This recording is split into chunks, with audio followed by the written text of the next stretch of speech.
Tonight, it's the Steelers' final preseason game, and jobs are on the line. Some Steelers will move up the depth chart, some will not.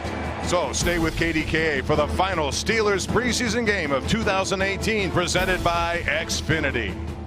And a very pleasant good evening, everyone. We welcome you to Heinz Field, the site of tonight's final preseason game. Carolina Panthers 3-0 against the Steelers at 2-1. And there is plenty to play for a lot of people trying to make their case tonight.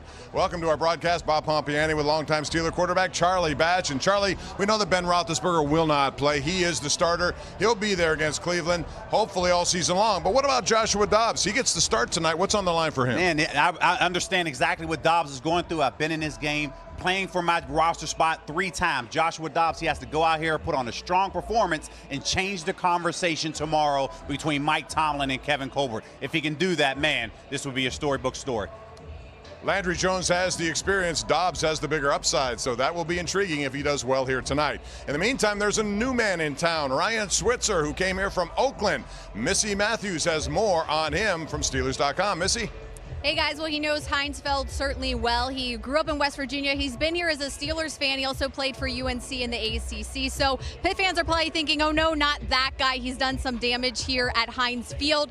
He has been traded twice in just 6 months, like I said, but took the red eye. He is a return specialist his entire life. Coach Tomlin said for him tonight, it's like riding a bike.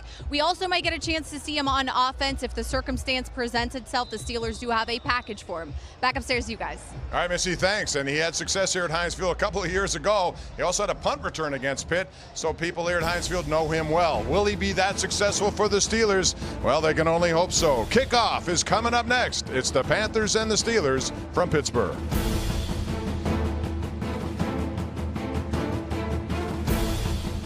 Play responsibly.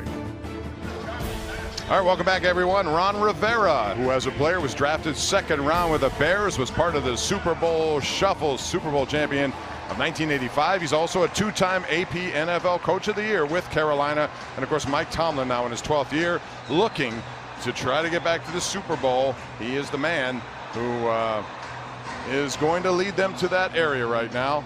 Tomlin and his coaching staff together now. They know each other well.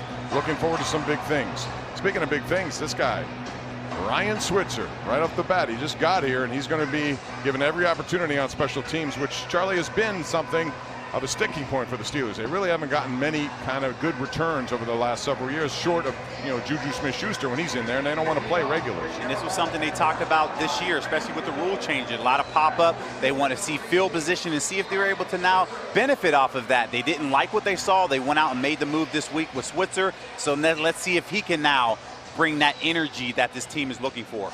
Graham Gano kicking it off. Pro Bowler from last year. Signed a new deal also like Boswell, 4 years, $19 million, $1 million less than Boswell. Here's Switzer, first opportunity, and he doesn't get to the 25, out of about 21-yard line. That's a 21-yard return, and the Steelers will go to offense with Joshua Dobbs coming onto the field. We have right off the bat an injury, and this is something you don't want to see, especially now. That is Elijah Hood who's down.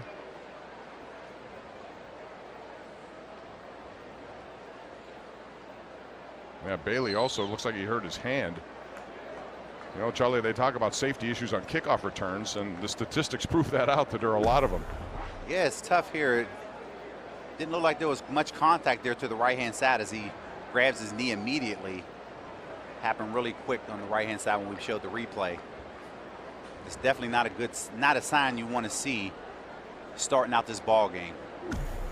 This is a game when you're in the 4th quarter, or 4th preseason game, you want to go out here. Yes, you want to compete, but at the same time minimize injuries throughout the course of this game. A lot of the regulars on the Carolina, and he looks like he's definitely got something there with a leg. He's going to be helped off.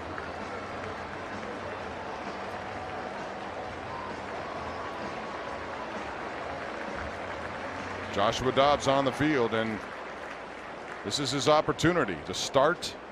The ones aren't in there, but he'll get an opportunity to show what he can do. And he may not even be doing it for Pittsburgh. He may be doing it for another team. There have been trades already, Charlie, in the NFL with a couple of quarterbacks, Brent Huntley, Teddy Bridgewater, and certainly to try to fit whatever you're looking for, you may have to make a trade at one point, especially since the Steelers are not going to carry 4. Big opportunity for number 5. And right off the bat, he's going to pass the football. And he's going for the home run ball. Justin Hunter is down there, makes the reception, but out of bounds. Or did he make the reception? It looked like he had it and then got away from him at the last second. Just left it a little too far outside. You can see throwing the ball on rhythm. Just give Justin Hunter a bigger window there on the sideline. This is a 6'5" receiver. Pretty good coverage too there by Lorenzo Doss, who's in that backfield for Carolina. They are known for their big presence up front, and they have some great players there. Not in action here tonight. And there's a little swing pass. And this one's going to go to Pharaoh McKeever, not for much yardage, only 4. And now let's check out the Ford lineups, brought to you by your neighborhood Ford store.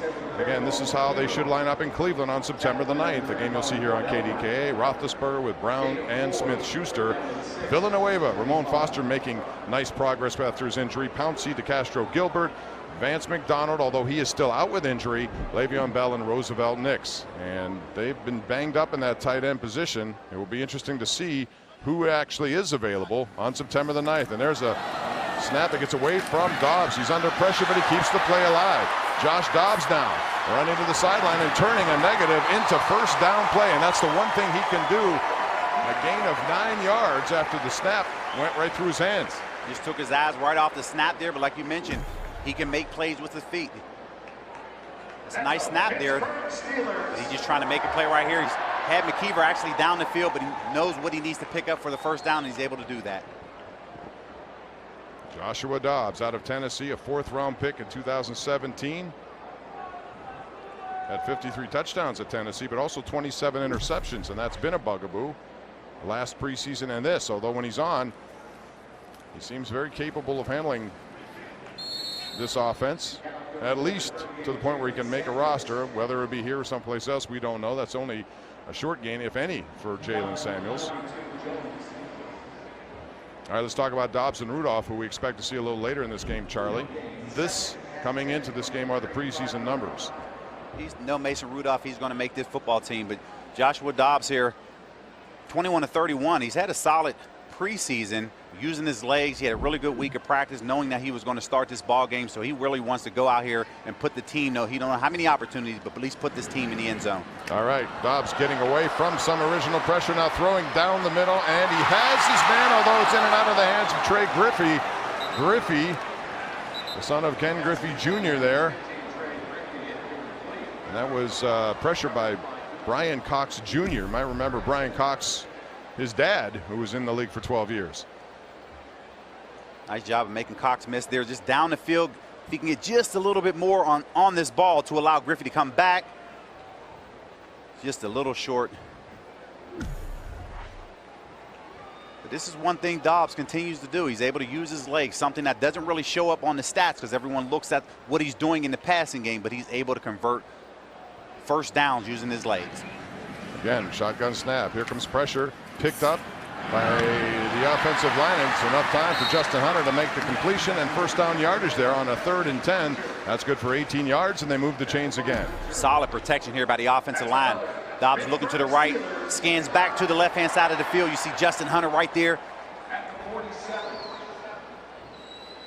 I really like what he's doing in the pocket. Hunter just picking up where he left off last year. This is something that Hunter was going out here. Big touchdown pass last week, but also gave up an interception. Really felt bad last week ending that game as he finished that series. But now here he is having another opportunity. Zach Moore came in and took Dobbs to the ground, but not before he got that off and converted on a 3rd and 10. And by the way, Zach Banner, number 69, provided that protection at right tackle. Dobbs this time has Hunter again, and he is down fairly quickly there by Ladarius Gunter, a gain of 8 yards. Let's take a look at the Carolina defense. Again, we'll see this during the regular season. This is a great front four. Addison, Short, Dontari Poe, and Julius Pepper still hanging around, and he had a big year last year despite his age. Zach Thompson, along with Luke Kuechly, I think the most indispensable member of this team. Thomas Davis, who is going to be suspended for 4 games.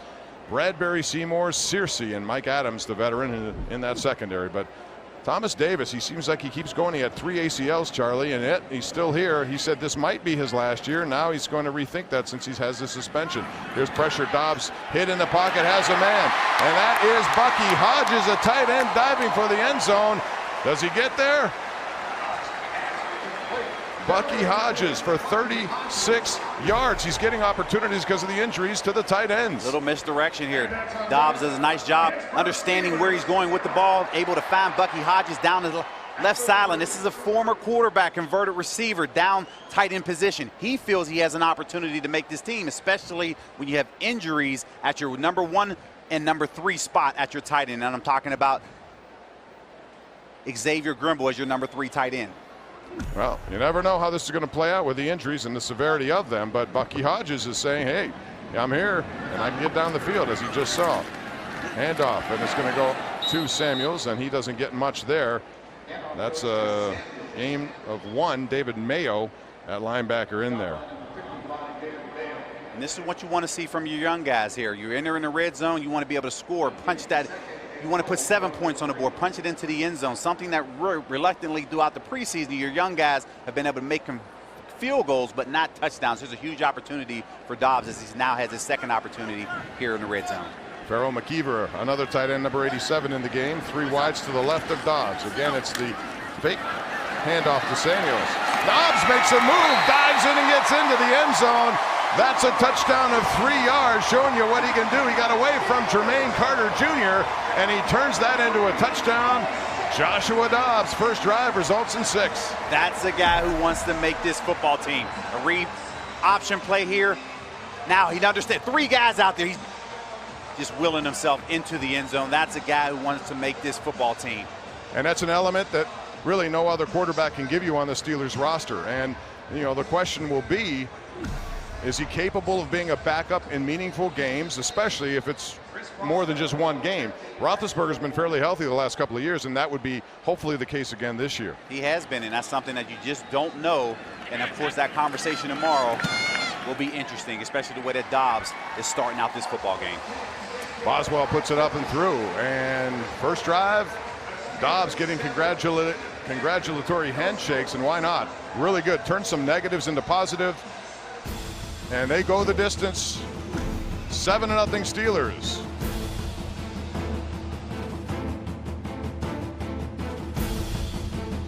Mondays this fall, say aloha to Magnum PI. His name is legend, but the adventures are just beginning. Magnum PI, new Mondays this fall on KDKA TV. 10 plays, 79 yards, 504.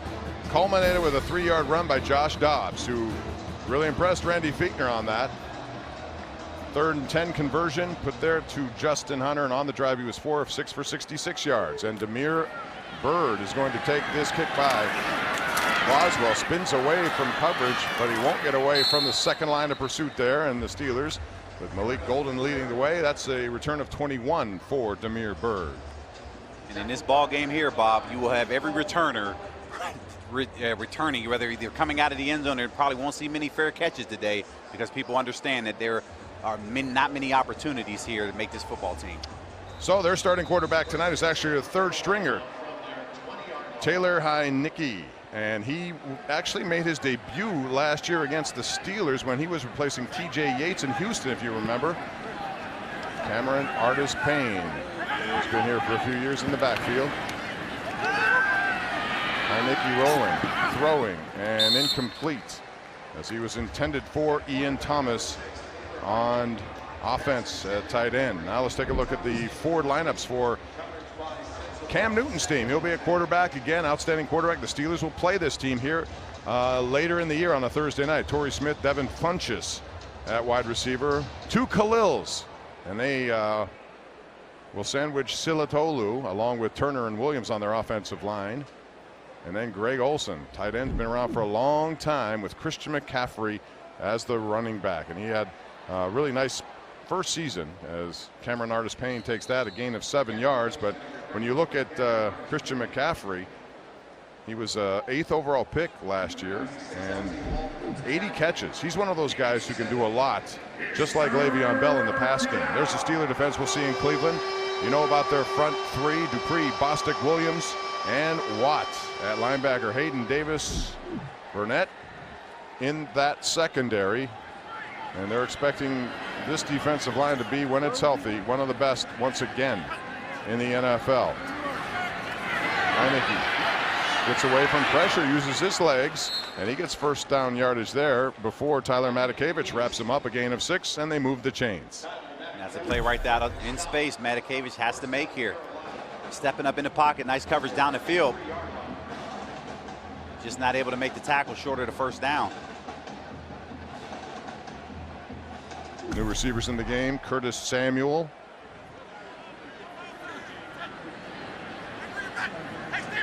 Number 40 is Alex Armah. He's normally their fullback. They line him up at various positions. Heineke now looking over the middle and has Cameron Artis-Payne. He gets about 9 yards before he's racked up there. And it's Tyson Alualu along with Javon Hargrave. Trying to get pressure up the field. You can see Norv Turner, new offensive coordinator for the Carolina Panthers. He's looking to throw the ball vertically down the field. And of course, when you do that, that softens up the underneath coverage, and your back is just sitting there one-on-one with the running back. And that's something you'll see a lot out of this Carolina Panthers offense. Ian Thomas back into the game along with DJ Moore and Curtis Samuel. Moore, number 12, is their first-round pick in 2018, and they expect nice production from him. Here's Payne getting to the outside, cutting back inside, and he gets more first-down yardage before Jordan Dangerfield comes up from his safety position, a gain of 13 yards against the Steeler defense. And this is something that the Carolina Panthers are looking to do. They were trying to run the football more. They need more out of the running back position. Last year, the leading rusher for this football team was Cam Newton. He had 754 yards rushing. That's something that they don't want to have happen. Your quarterback leading the team in rushing. So that's where you want to see more production out of the running back position. But Cam Newton said it's a curse to run, but it's also an advantage, and he's used it to his advantage.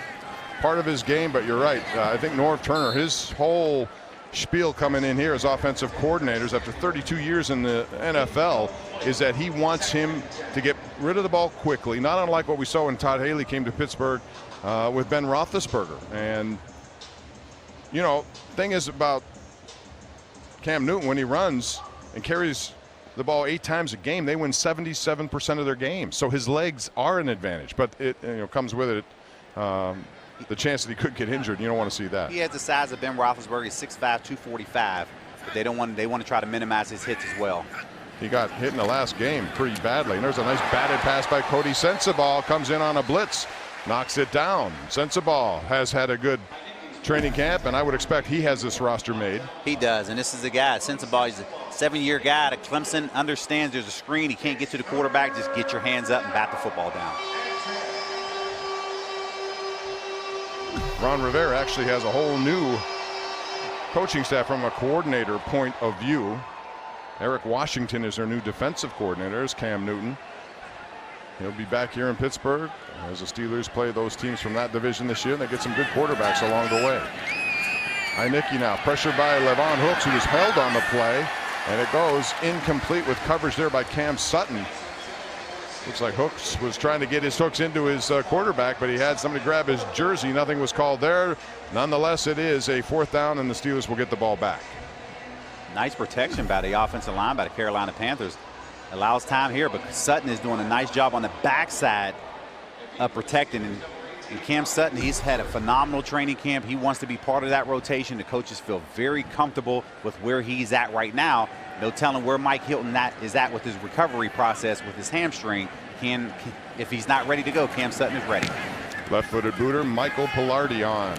Ryan Switzer calls for a fair catch, and he makes it at the 13-yard line, and that's where the Steelers will go to work. A 32-yard punt with no return, and we'll take a timeout with the Steelers scoring on their first possession. Josh Dobbs with a 3-yard score. Nice long drive. Steelers lead by 7. Hey, ladies and gentlemen, don't miss your chance to see the 2018 Hall of Honor induction ceremony. It takes place on Friday, September the 28th at Heinz Field. Be there as the Steelers formally induct Rocky Blyer, Alan Faneca, Art Rooney Jr., Bill Nunn, Buddy Dial. Visit Steelers.com for more. 5 going in. They had a big class last year, and quite frankly, with the Steelers, it's hard to come up with a point where you stop, Charlie. They have so many guys who are deserving of being in there. Eventually, they will. But year to year, this is a good class.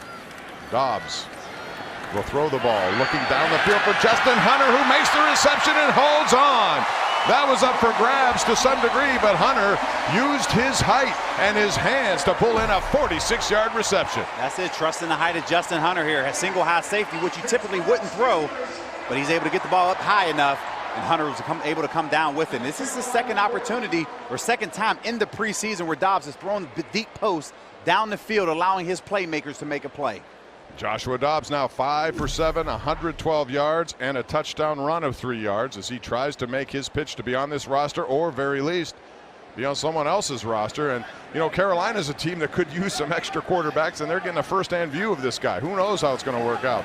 And now we got a flip to Damone Patterson on the reverse. Patterson using his speed to the outside, gets inside the 30 to the 27-yard line. That's good for 13 yards. As Patterson had a very nice camp, but Switzer's arrival makes it tough for him. Come here, you can see 35 coming off the edge. Dobbs does a nice job of peeling back, allowing Patterson to get to the outside. Randy Fichtner, this is the guy really people are concerned. Can he call the play? What is he going to look like when he's calling the play? But remember, last year in the final preseason game, Randy Fichtner, he was the one calling those plays, so he does have some experience there, but now he needs to do that consistently with Ben Roethlisberger, so they're both excited to work with one another this season. Another big game for the Steelers now. Dobbs in the shotgun. Here comes a late blitz. Dobbs tucks it away, looks downfield, has a man in the end zone, and that's going to go for a touchdown to Tevin Jones.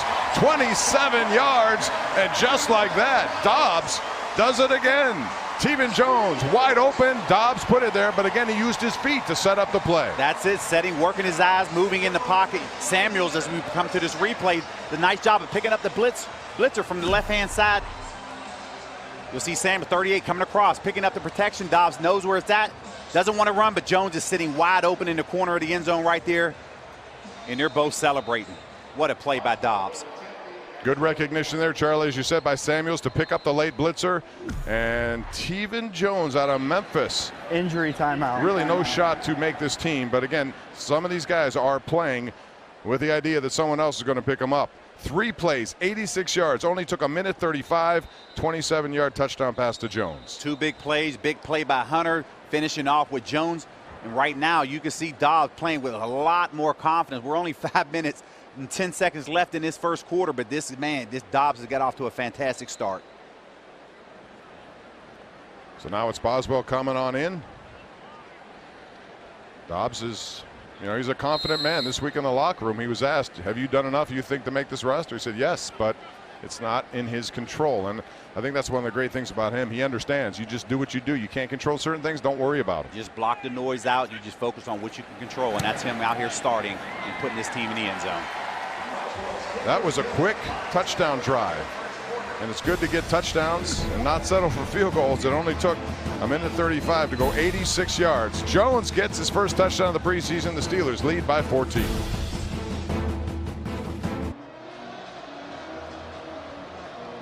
Welcome back, everyone. Coming this fall, don't miss Cedric the Entertainer and Max Greenfield in the new CBS comedy, The Neighborhood, premiering Monday this fall, KDK TV. Bob Pompiani, Charlie Batch, Missy Matthews back here at Heinz Field.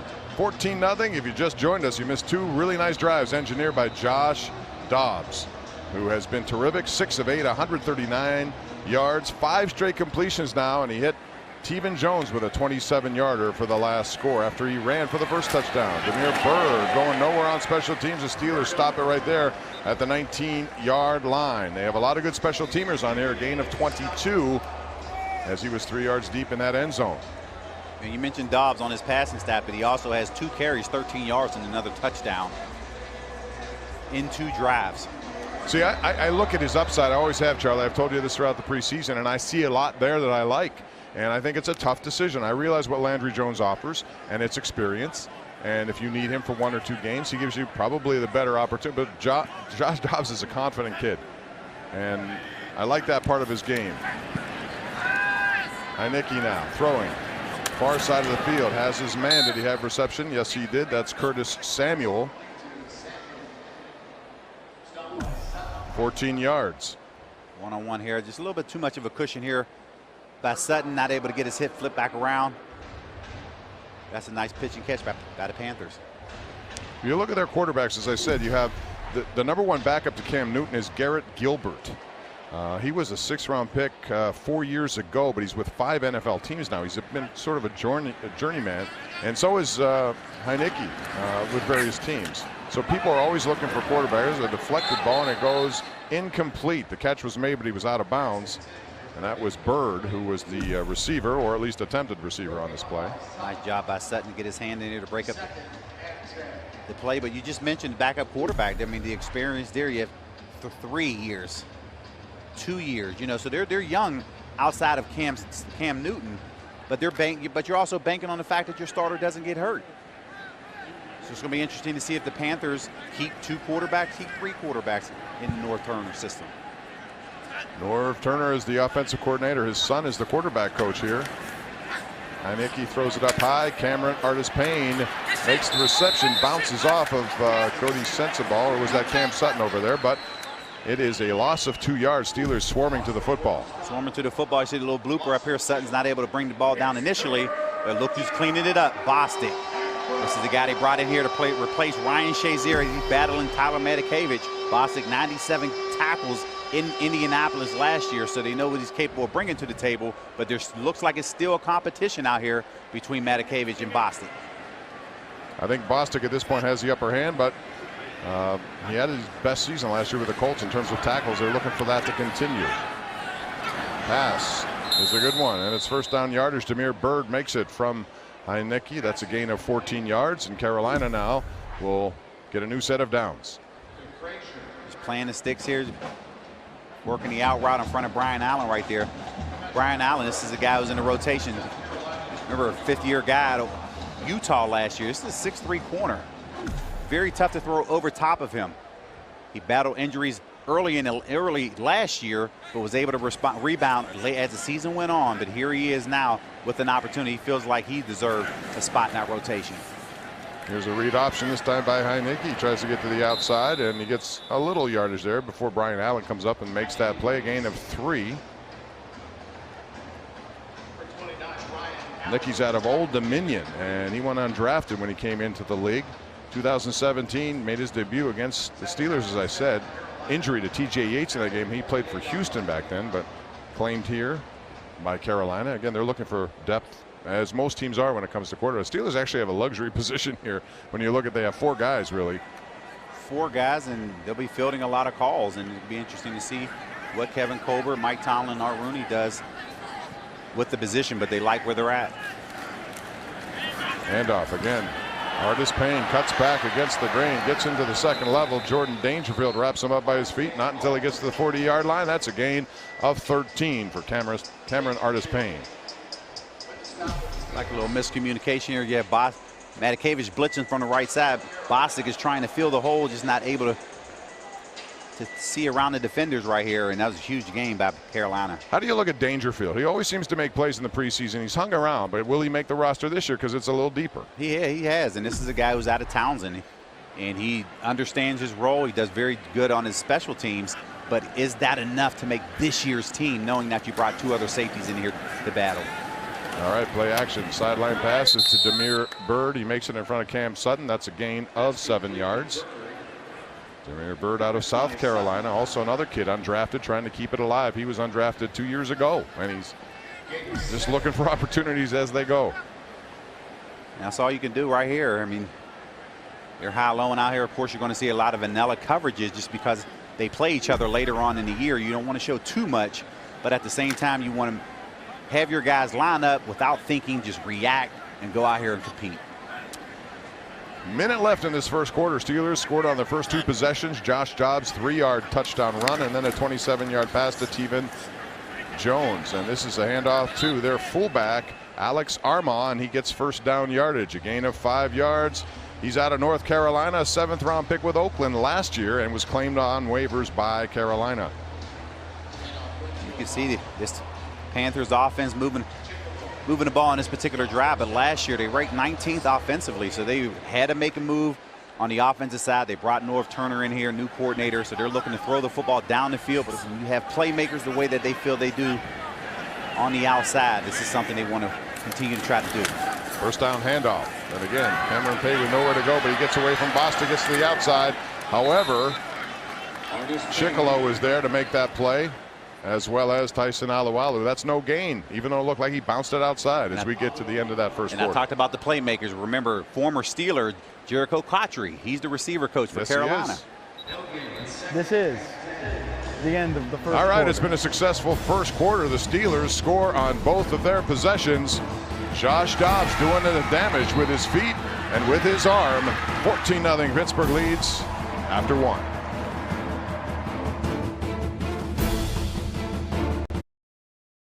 Steelers preseason football presented by Xfinity. Change the way you experience TV with Xfinity X1. By Pepsi, the official soft drink of the Pittsburgh Steelers. And by the Pennsylvania Lottery. Play the Steelers Fast Play game from the Pennsylvania Lottery. Players must be 18 or older. Please play responsibly. Bob Pompiani, Charlie Batch, Missy Matthews here. Steelers first quarter lead 14-0. 2 touchdown drives engineered by Josh Dobbs. Heineke now with time. Throwing and having his receiver, and that's going to go to the big tight end, Evan Bayless, out of Oregon. And he gets all the way down inside the Steeler 10-yard line, a gain of 20. And there's Adam Bisnawadi. Pitt fans remember him. Went to Pitt from Fox Chapel area, a 6th-round pick of the Giants last year. But they traded up 7 spots to get him, and he's now trying to make a spot for himself here. He's a big kid. Charlie, you remember him from the Panthers offensive line days. Anytime you make a move and jump up to get somebody, that means they really like you. Their first of the half, 30-second timeout. So the Steelers take a timeout. Looked like maybe a personnel issue, not the right people on the field, but Bisnawadi is a big kid and really solidified the spot here with the Pitt Panthers, who, by the way, open up this weekend, and we certainly wish Pat Narduzzi and his team all the best against Albany. And then on September the 8th, it's Pitt and Penn State right here. Let's go to the Bordis hotline, brought to you by Bordis and Bordis Fighting for Justice. The Cardinals have an early lead on the Pirates 2-0 as the Pirates trying to make a 2 out of 3 winning last night. Trevor Williams has been so good. The Brewers lead the Reds. The Cubs continue to play well. Pirates are 13.5 out of first place. And now we look at the last night of the preseason, the Bengals over the Colts, the Browns, and they're hopeful there of having a good season, up 17-0. But I keep in mind that they had a 4-0 preseason last year, Charlie, and they go 0-16. So go figure. They're trying to change the culture up there for sure. Handoff. Again, Artis Payne gets down to about the 6-yard line. He has been the workhorse here, gain of 2 yards. There's a lot of hype this preseason game against the Lions, Browns and Lions, because Baker Mayfield was starting this game. So it would be interesting to see the stats as we pop back up and open up scores. Well, Tyrod Taylor got injured in that last game they played. And it looked like it was a severe injury, but he came back and it was a dislocation. And now the Steelers are in another situation where they have somebody coming in late. Before the snap, timeout, Pittsburgh. That's 2 of those. Their second of the half, 30-second timeout. You don't want to see that. No, you have back-to-back especially in a plays. game that counts.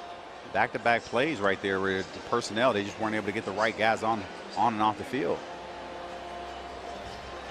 All right. We got some fashion news for you. If you've never been to this, you should go. It's called Rock Steeler Style. It's a fashion show. It's signature night. See your 2018 Steelers suit up along with their families. Special guest, we got American Idol Gabby Barrett, all for a good cause. Rock Steelers Style is Friday, October the 5th at Stage AE. For tickets, visit Steelers.com. Greta Rooney does a great job with that. Tia Tomlin and all the players. It's really a nice night to see him in a different environment. Here's Heineke throwing behind his receiver. It's a good back shoulder catch, and it's a touchdown there by Mose Frazier. And he makes it a touchdown of 6 yards, and that's a nice, impressive drive by Carolina. It was 12 plays, 81 yards. That's a good throw and catch right there. All indications where it was going to be a run. And you see the quarterback right, just quick flip of the hips right there, able to put the ball back shoulder. It's a tough play to defend. So Ron Rivera likes that response after the Steelers had scored on their first 2. Graham Gano now with the point after. Gano has been a mainstay there in Carolina for several years.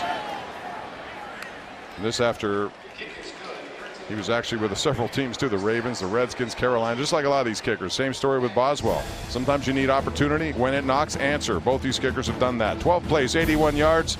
It's 14-7 now. Frazier gets the touchdown.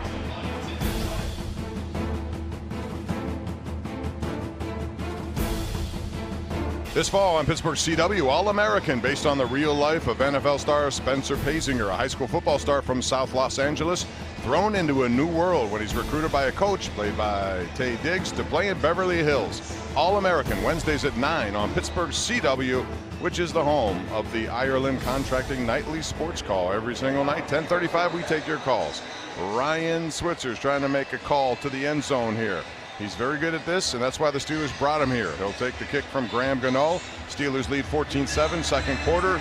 Dobbs a 3-yard touchdown, a 27-yard pass for a touchdown to Teven Jones. And then Heineke to Frazier gets Carolina on the board. Switzer now crosses the 20, tries to bounce to the outside. Pursuit is good, and that's about all he'll get. 22 yards given where he took it from. Switzer looking to get some open real estate to the outside, but it was shut down rather quickly. You can see this crowd got excited on that first cut, thinking they may have an opportunity to take it to the house. They want to see sparks in this return game, something they haven't had happen. And of course, they're trying to figure out a way, if they can, especially off the punt return unit, to get Antonio Brown from back returning. You know, so that's why. Although those guys can do it. Antonio's had success. Juju had success. Antonio wants to do it. You know, this is something that he wants to do. But of course, if you can have another option, he'll take it. All right, Dobbs back at work now from his own 22-yard line. Here comes a blitz. He throws, he's hit, off balance, goes incomplete. That was good coverage down the field, and Dobbs got hammered as he let that one go. David Mayo with the pressure. That was a nice job of pressure by the Panthers up front. It's his team here. Before the pass was thrown, illegal contact, defense number 23. That's a 5-yard penalty from the previous spot and an automatic first down. Ben Jacobs also there. That's a first down. So instead of the incompletion, also first penalty of the game. That's unusual. Yeah. Normally we have about 10 by now. And the Steelers, they're fortunate on that side, because instead of 2nd and 10, you get 5 yards, automatic first down. All right, Joshua Dobbs. Handoff. Not much there. Ridley trying to make a last-minute plea to be on this roster. He's a veteran. He's been around. He played a lot last year down the stretch. And Ridley is a six-year guy at LSU. He understands what he brings to this team.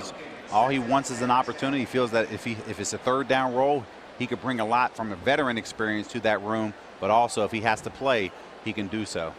2nd and 10 now. Steelers leading 14-7. Early moments of this second quarter. Dobbs, again, handoff. Goes to Ridley. This time blocking is there. Ridley up the middle. And he gets across the 45. Actually, they'll mark it at the 44-yard line. 22 yards on a nice run. Nice job. Cut back. He has quick feet. One cut up the field. You can see he get vertical really quickly. B.J. Finney with a beautiful block right there as well. You see it right to the right of your screen. Paved the way and a cutback for Ridley. Big Matt Fowler up front. Number 36, by the way, if you watch Carolina, is Demetrius Cox. Played at Jeanette High School. Really good kid. Went to Michigan State. Well, more on him in a second. Dobbs standing in the pocket now, trying to get away from, and does. Dumps it off to Ridley. Well diagnosed by Carolina. Not much open down the field. Had to go to that check down option. Only 5 yards. Just taking what the defense gives you here. He's looking down the field, realizes running out of time. Find your check down. He's able to connect with Ridley. And there's Demetrius Cox. As I said, Michigan State from Jeanette, and his father, Dorsey Cox, was here tonight, and they presented a nice award to Art Rooney II because he made a nice contribution to help the Jeanette midget team go, and they played and competed nationally. So congrats to all of them. Ridley now changing direction. Not much open up the middle, and that closes quickly. It was Vernon Butler, number 92, there with only a 1-yard gain. Trying to get to the outside, really realizing he can't get there, just trying to get as much as he can, making sure he doesn't lose anything. And now you have a manageable third down situation, 3rd and 4 coming up for the Steelers. So we saw a read option earlier. That's one play that he can give you that others cannot. Ben Roethlisberger.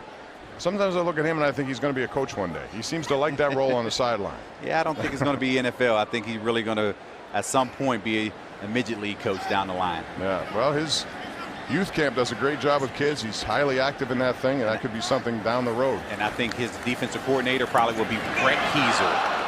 How about that? That's a pretty good 1-2 punch. That goes out of the reach of Trey Griffey, number 15, and that's going to set up a punt. And the first one, Jordan Berry. We speculate a little bit that he could be on a little bit of a hot seat.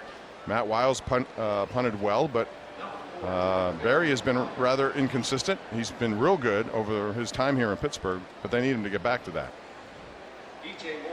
DJ Moore back deep. He's their first-round pick out of Maryland. Big Ten receiver of the year last year, and like I said, they expect big things. A fair catch here. Good hang time on that punt by Jordan Berry. 36 yards, no return, and it's inside the 20-yard line. Job well done by number 4 right there. We'll take a break. 14-7. Steelers now lead by 7 as we continue live at Heinz Field. College football at the Miller Lite Kickoff and Rib Festival, August 30th through September the 3rd. Look at that. Admission is free. National rib vendors, free concerts, football, and fun.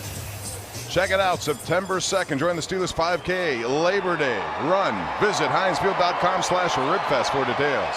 New quarterback in now for Carolina. It's Garrett Gilbert. Number 4 replaces Heineke, who had the touchdown pass to Mose Frazier. Handoff to Elijah Hood, who's back in the game. He got injured early in this game, but good news for him, he's back out there. 1 yard gain there, and Missy Matthews is standing by down on the field with a message that Mike Tomlin had to his team prior to this game. Missy.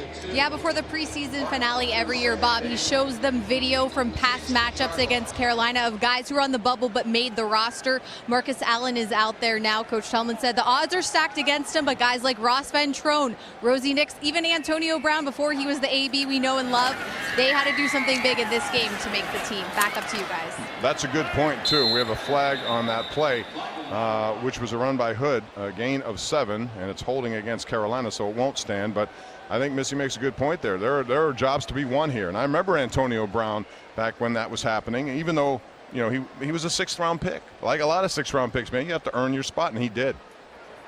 Holding. Offense number 76. Penalty is half the distance to the goal. Replay, 2nd down. That's on Blaine Clausel. And going to Missy's point, that's something Mike Tomlin always starts off his meeting saying, listen, this game may not be important to some, but to others it means a lot. And he shows those videos, and you're talking about people that don't even have numbers on what they're currently wearing now, and he's showing a young guy having to prove his value to this team, and it's always important for these young guys to view that. And Mike Tomlin is always looking for opportunities. None of this stuff is meaningless for him. He knows how important it is. Nice tackle there by Brian Allen as he goes to Howard Bugg. Howard Bugg. I always get that reverse. He was the guy who caught the touchdown pass that beat Pitt last year or 2 years ago, whenever it was in Carolina. It was the last play of the game, I think, in the 37-36 game. Bugg Howard. Frazier. Howard Duke in the game now. Austin Duke, first time we've seen him tonight. And it's 3rd down. Steeler defense trying to pin its ears back and get some nice field position for the offense. Gilbert now in the pocket is going to go down the field. Good coverage by Brian Allen on the play. And there's not much room there for Austin Duke and Brian Allen. Getting better with each practice and each game, it looks like. And that's what I was talking about earlier. This guy's 6'3". It's very hard to throw over top of him. You have to drop this ball in a perfect spot in order to complete that pass. That's what they love about Brian Allen, his size and what he brings to this defense. Pilardi back to punt. He's going to be at his own end zone, so Switzer may have an opportunity here to show what he can do and give Steeler fans a taste of his explosiveness that we've seen. And last year in Dallas, before he was traded, he had an 83-yard punt return in a regular season game. So he's drifting back, takes it at the 38. He's got a lot of speed. Here he goes to the outside now. He's not going to have enough to get away from those guys, or does he? To the 46-yard line. Zigging and zagging. That's a 50-yard punt and an 8-yard return. And we will have a timeout. Good coverage, special teams. And Switzer tried to, but didn't have many options here. Steelers back on offense when we come back to Heinz Field. Fans, come to Heinz Field on Sunday, September the 2nd for the 30th annual Gatorade, Steelers 5K race, fitness walk, and kids kickoff run. Proceeds benefit the Art Rooney Scholarship Foundation. You can register now at Steelers.com. A lot of people here. We've seen some celebrity sightings. Sofia Vergara is here. Of course, Joe Manganiello, a huge Steeler fan. And Jake Gensel of the Pittsburgh Penguins, two-time Stanley Cup champ, is here. And the Steelers get across midfield on a 5-yard gain by Ridley. Hockey season is just around the corner as well. Demetrius Cox from Jeanette made that play. But the Penguins with 2 Stanley Cups in a row, and then Washington knocked them off. How about all 3 came from the same division? And those 2 teams are going to be going at it again this year. That's it. And there's a lot of excitement around Pittsburgh, especially with the Steelers and the Penguins at this point. But really on that last play, a little upset at himself just because he played with block perfectly as it spilled out to the corner, and he's not able to make that guy miss. He felt he should have turned that into a bigger gain. Number 82, Bucky Hodges, already with a big gainer in this one. Rolling and finding Hodges on the roof, and that's good for first down yardage. Ben Jacobs is there to knock him down. Gain of 7, and they get first down yardage. Well designed, well executed. Nice design of the play here, rolling out to the left. Get your shoulders around, make that throw, deliver. Bucky Hodges, this is a guy that really feels good about his position on his team. Injuries to Vance McDonald, Xavier Grimble created opportunities for him. And he feels like he just wants to stay the course, go out here, continue to learn his offense, and if he needs to be called upon, he can do so. Chooks Okorafor is playing left tackle right now, and he's going to be one of those guys who they hope doesn't have to play a lot because he's kind of a redshirt year for him as Ridley gets big yardage to the outside. That's 11 yards if they spot it where I think they did, and that'll be another first down for Stephen Ridley. 2 plays ago, play spilled to the corner, wasn't able to make him miss. Now he look quick feet, makes him miss, gets to be outside for a gain of 12. Ridley now 5 carries, 34 yards. Before the game, I put up a Twitter poll at KD Pomp. You can also follow Charlie at CharlieBatch16. And I just asked, no team keeps 4 quarterbacks. Nobody did last year. It's unlikely. 3 spots available. If it's a choice of Jones and Dobbs, who stays? Originally it was 60-40 Jones. It's now 50-50. People are watching this game and impressed by what Josh Dobbs has done. And there are advantages to both. 3-yard carry there for Ridley, but you're opening up eyes here tonight, and it's going to be a tough decision regardless, I think. He is, and Dobbs can play. It's just unfortunate when you have 4 quarterbacks, and it's hard. And I said in the pregame broadcast that I don't think the Steelers will keep 4 quarterbacks, and I still don't think that they'll keep them. There's just not enough reps throughout the course of the week to develop a number 3 and a number 4. Ridley remains in the game. Samuel started this one. Dobbs is in the whole way. Dobbs now under pressure. He's not going to get away from this pressure. He was hit originally by Zach Moore, spun away. A flag comes in, and we're going to have unnecessary roughness there. Quarterbacks are not supposed to get piled onto. We've seen that call quite a bit throughout the course of the preseason. Here it is again, but Moore was the first guy to meet him. He got away from him. Personal foul. Roughing the passer. Defense number 91. 15 yards, automatic, first down. And that's Brian Cox Jr. You remember his father was a 3-time Pro Bowler and a man who was fined a lot during his career. At the end of this play, he just comes in, leads with his helmet, and that's what the rule says. Leading with your helmet, they will call that flag. So it's one of those things that's going to be certainly under the microscope. They said that at the beginning of the season, and they've been true to their word. I think the one thing we've seen less of, actually, as you look at Brian Cox Jr., is the helmet-to-helmet call. We saw a lot of it in the first couple of weeks, and it seemed to have players are adapting better, number one. Right. But I also think they've maybe not going to call on unless they feel it's really with intent.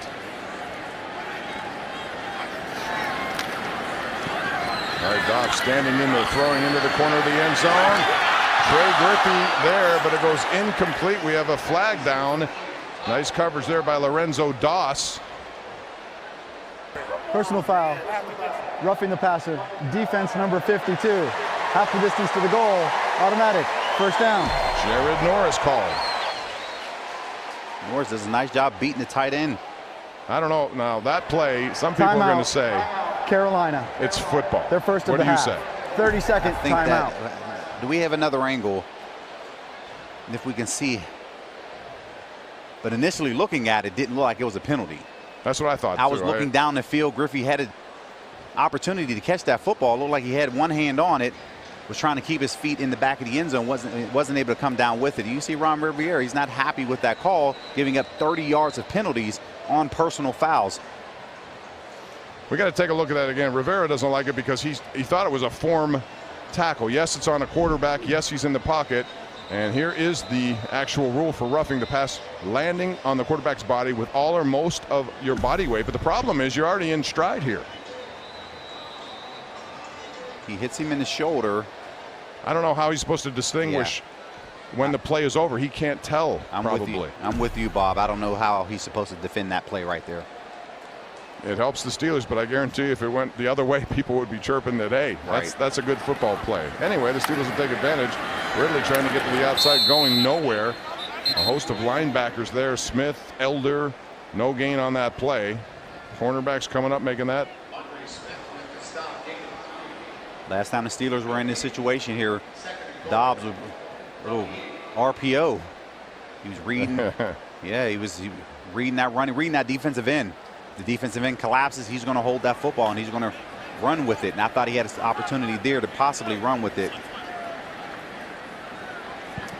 Stephen Jones already has a touchdown in this game, 27-yard combination with Dobbs. He's at the top of your screen. And again, Dobbs rolling to his right, throwing into the end zone. And it's a drop this time by Jones. He could have had his second touchdown. I don't know if the hand got in there. It looked like a pure drop as Dobbs made a nice play to get it there after some pressure in the pocket. That's it, realizing defensive end, in this case it's safety off the edge, was there. And that should have been caught. That should have been caught. Hits Jones right in the hands. Pass it. Dobbs got hammered again. There's not much you can do on that play. He's going up. What I like about that play, he knew immediately where he wanted to go with the football, realizing flat wasn't there. He's finding his over route, delivers the ball perfectly. Jones just was not able to come down with the football. All right, third down now as the Steelers operate inside the 10-yard line. Dobbs looking, again, pressure. Tries to escape, does. Uses legs to cut inside the 5 to the 3-yard line. A gain of 5 yards. Everybody well covered in the shortened field. And Carolina saying the ball may have came loose at the end as they're arguing with the referees. Oh, he was down. All it takes is a knee, an arm, whatever. Let's see what happens here. His elbow comes down. He never lost it. Yeah. So I don't know what they were complaining about, but it'll set up a 21-yard field goal for the Wizard of Oz, and he makes that through. So should have been a touchdown. Jones, I'm sorry, has a touchdown tonight. He also has a drop in the end zone that should have been 6. Instead, they settle for 3, and the Steelers have up their advantage. 17-7 they lead here at Heinz Field. This fall, join Dick Wolf, executive producer of Law & Order, for his new dramatic CBS series called FBI. Tuesdays this fall, KDKA TV. And did I see a Mr. D'Annunzio sighting over there? Outstanding restaurant in Jeanette. And of course, a lot of people from Jeanette here to watch Demetrius Cox. Trying to make this roster. Back deep this time is Elijah Hood. He'll take the kick from Boswell. He'll get it at the 6-yard line. Elijah Hood following blocking, and it shuts down rather quickly, and 17 yards on that return. Marcus Allen was there to make the play on special teams. He's another guy on the bubble as a 5th-round pick from Penn State. And they want to see more out of him, and right now didn't get many opportunities last week. Of course, your starter's playing a lot more, but here he is entering in the game. 3 minutes 57 seconds in the second quarter. I look for him to play the entire, at least second half as well. That last scoring drive was 8 plays, 54 yards, 4:52 it took, setting up the 21-yard field goal for Boswell, but it should have been, like I said, a touchdown right into the hands of Stephen Jones, who dropped it in the end zone. So now it's Garrett Gilbert for his second possession of the game. At quarterback number 4. And he hits the receiver there, and that is Cam Serenier, and he makes a reception. He gets pretty good yardage there, somewhere between 9 or 10 yards, depending on where they spot it. All right, we got some information from Missy Matthews down on the sideline. Missy. All right, you guys are talking a lot about Chris Boswell. As we know, last week he signed a new deal with the Steelers, 5 years. Just came in to kick that field goal. Mr. Reliable, yes, last year with all the game winners. As a thank you to the field goal team, Chris Boswell bought all of them personalized luggage. Murky's Pouncey and Marcus Gilbert happy about that and said, thanks, Boz. Thanks for getting some cash for us. Guys, back up to you. That's how to make sure people protect you well. Remember Dan Marino in the day with the isotoner gloves? Absolutely. Hey, I know Roethlisberger's bought his offensive line some pretty good stuff. Oh, yeah, you hear it happen all the time, but that's the first time I heard that a kicker has done that. But well, you got $20 million. You could... Very well deserved. I mean, Boswell, 142 points last year. I mean, this is a guy who keeps going, and, of course, when your guys are protecting, you want to make sure that they're appreciated. All right, 2nd down and 7 now facing Carolina. They trail 17-7. Second quarter action here at Heinz Field. Gilbert throws. And it's going to go for a short gain of about 6 yards right there to Barner. Very nice coverage downfield by the Steelers deep secondary. Forcing the check down. And now here's a big down. Of course, if you're a pass rusher up front, you want to make sure you're able to hopefully set the tone, set the edge, and get after that quarterback. Kenyon Barner, number 38, out of Oregon. He was a 6th-round pick. Carolina a few years ago, but won a Super Bowl last year. Limited playing time with the Philadelphia Eagles, so he was there enough to get a Super Bowl ring. All right, 3rd down, and it's Barner who has it. He crosses midfield into Steeler territory. Down to about the 43-yard line. Well, good enough for first down yardage. 18 yards as we get to the 2-minute warning and a flag on the field. Holding. Offense number 76. That's a 10-yard penalty. Replay, 2nd down. Correction, 3rd down. This is the 2-minute warning. That's a second penalty on Clausel, number 76. And a lot of penalties on Carolina have factored into the second quarter. We're at the 2-minute warning. Steelers build a 14-0 lead. They're currently up by 10 at Heinz Field.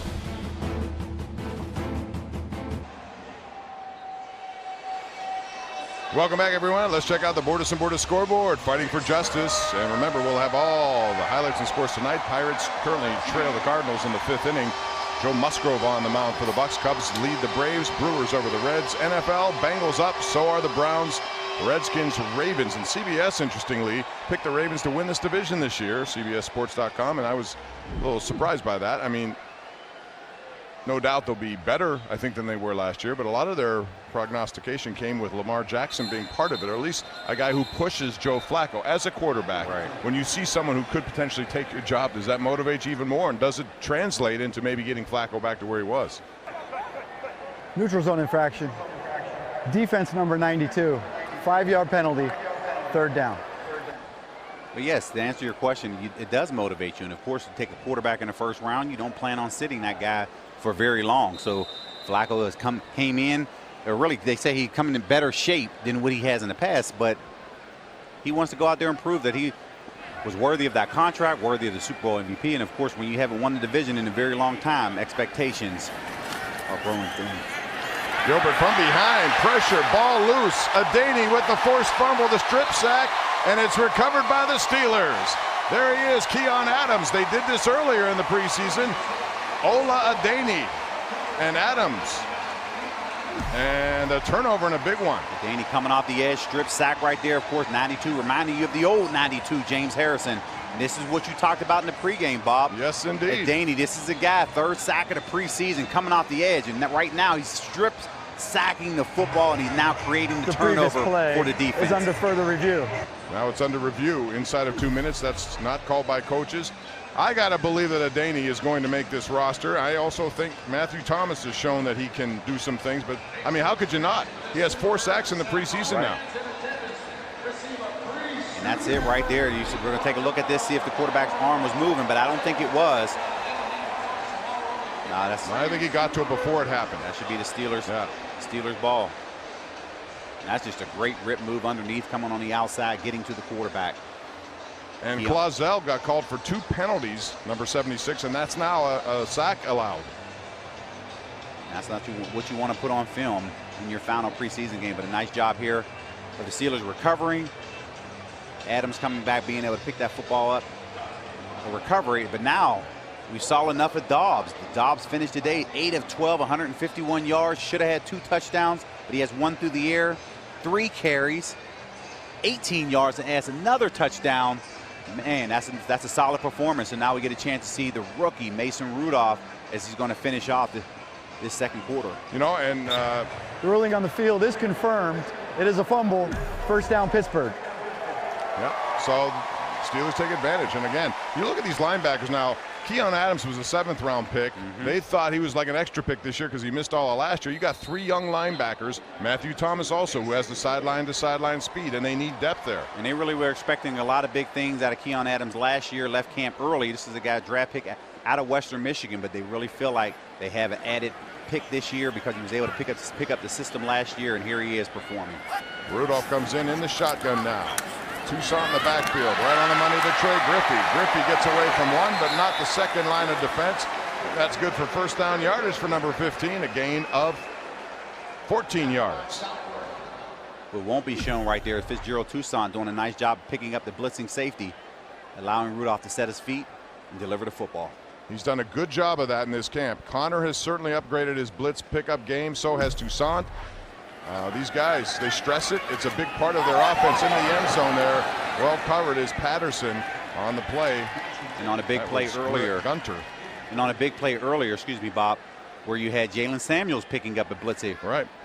Blitz and safety to allow a big play to be created. But nobody does it better than Le'Veon Bell. That's part of his game too. Absolutely. Should be part of every running back. Some just don't do it well. All these guys have improved, you know, by watching them in these preseason games and a training camp. He's the best in the league. No good opportunity to see that when Bell shows up. Of course, there's some speculation when he will show up, but I fully expect to see him next week. Yeah, Kevin Colbert on the pregame show told me it's up to him. Here's Rudolph now. Rudolph getting away from pressure. Gets inside the 10 down to about the 6-yard line before Jared Norris makes the play there. And there is a flag.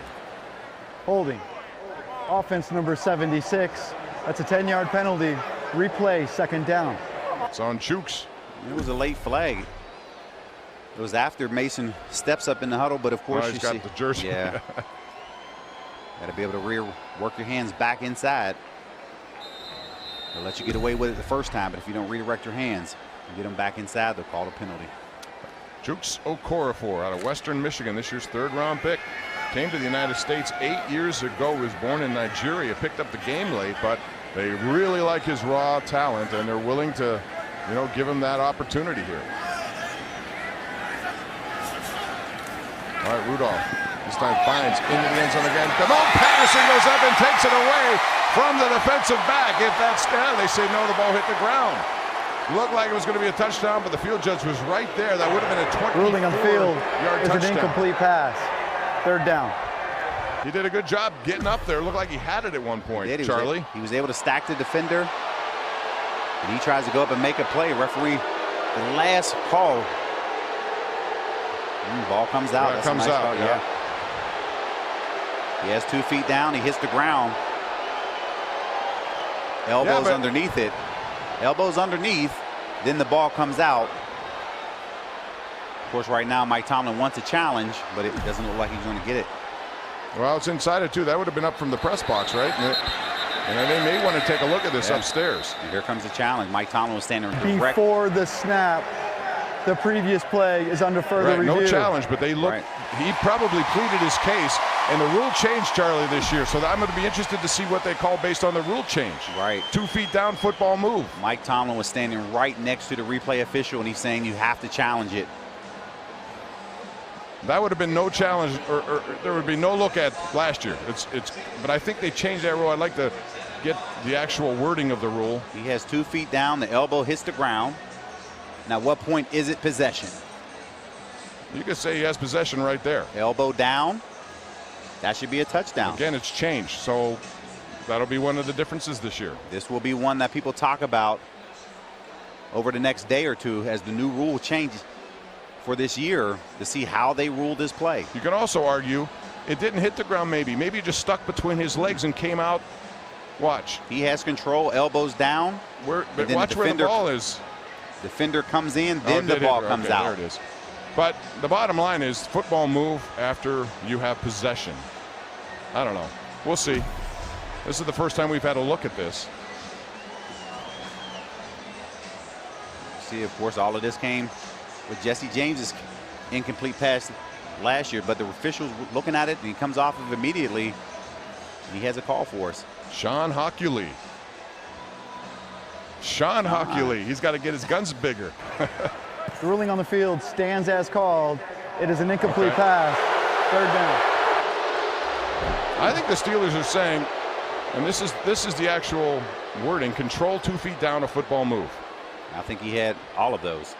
The football move to me is the elbow hitting the ground. That's why I think the Steelers are upset, and Tomlin is still upset. And I think it's one of those things that I understand why the official made that call. But it goes for naught. So 3rd and 20. Still a good effort there by Patterson, and it is so duly noted. Rudolph fires in the end zone, has his man, and that for a touchdown is Teven Jones. After dropping one, he has his second. Could have been 3 tonight. 24 yards to the house. And that is a fantastic play by Jones right there. Unfortunate situation for Patterson, but Jones comes right back, reads cover 2, understands the middle of the field is wide open, and Rudolph delivers a dime. Right there in a very limited window. And Rudolph is excited about it. I don't know if we'll get the celebration here, but Rudolph is sprinting down the field, and he actually jumps over Jones as Jones starts to celebrate. Teven Jones out of Memphis. He's already been with teams like the Texans, the Chiefs, and he's trying to stick here, although he won't just because of the numbers. But he and Patterson certainly have made cases for themselves even more, and the flag flies. Delay of the game. I don't know if he was looking for a delay of game, but Bucky Hodges runs on the field late, and the referee looks right at him. But if you never huddle up, you never break the huddle with 12, 10, 11, especially on the field goal team. This is where Mike Tomlin is. So maybe on the defense. He's going to go for the 2-point conversion, maybe. Encroachment by the defense, number 91. Pittsburgh has elected to move the ball to the 1-yard line and attempt a point for 2. So Brian Cox, who was called for unnecessary roughness, roughing the quarterback earlier, now gets an offside call, and all of a sudden Tomlin says, "This go Correction. for 2. Why not?" The number was 71. Well, I take that back then. It's F.A. Obada. And this is something that Mike Tomlin's gone for 2 a lot in the preseason. Remember, 2015, he was 8 of 11. Last year, he was only 2 of 4. So will this be something you see more of? But Mike Tomlin, if he feels the opportunity is right, he's going to take it. All right, Steelers trying to make it 25-7 here, under a minute left in the first half. A lot of good offense today by the Steelers. Rudolph now gets away from pressure, takes it in himself. Takes a little hit there at the end, but he crossed the goal line, and he's passing now. He's very upset with getting hit when he did. Flags fly. You don't see that much out of Rudolph normally. I think that was Andre Smith, number 57, who came in. Now, he had already crossed the goal line, and that's what he was upset about. And Rudolph clearly was in the end zone. He takes 2 feet, 2 steps in the end zone, and right here, shot unnecessarily. Unnecessary, right. And he got right up and got in his face. Like to see that kind of emotion. At that play, you know he's in. The try for 2 is successful.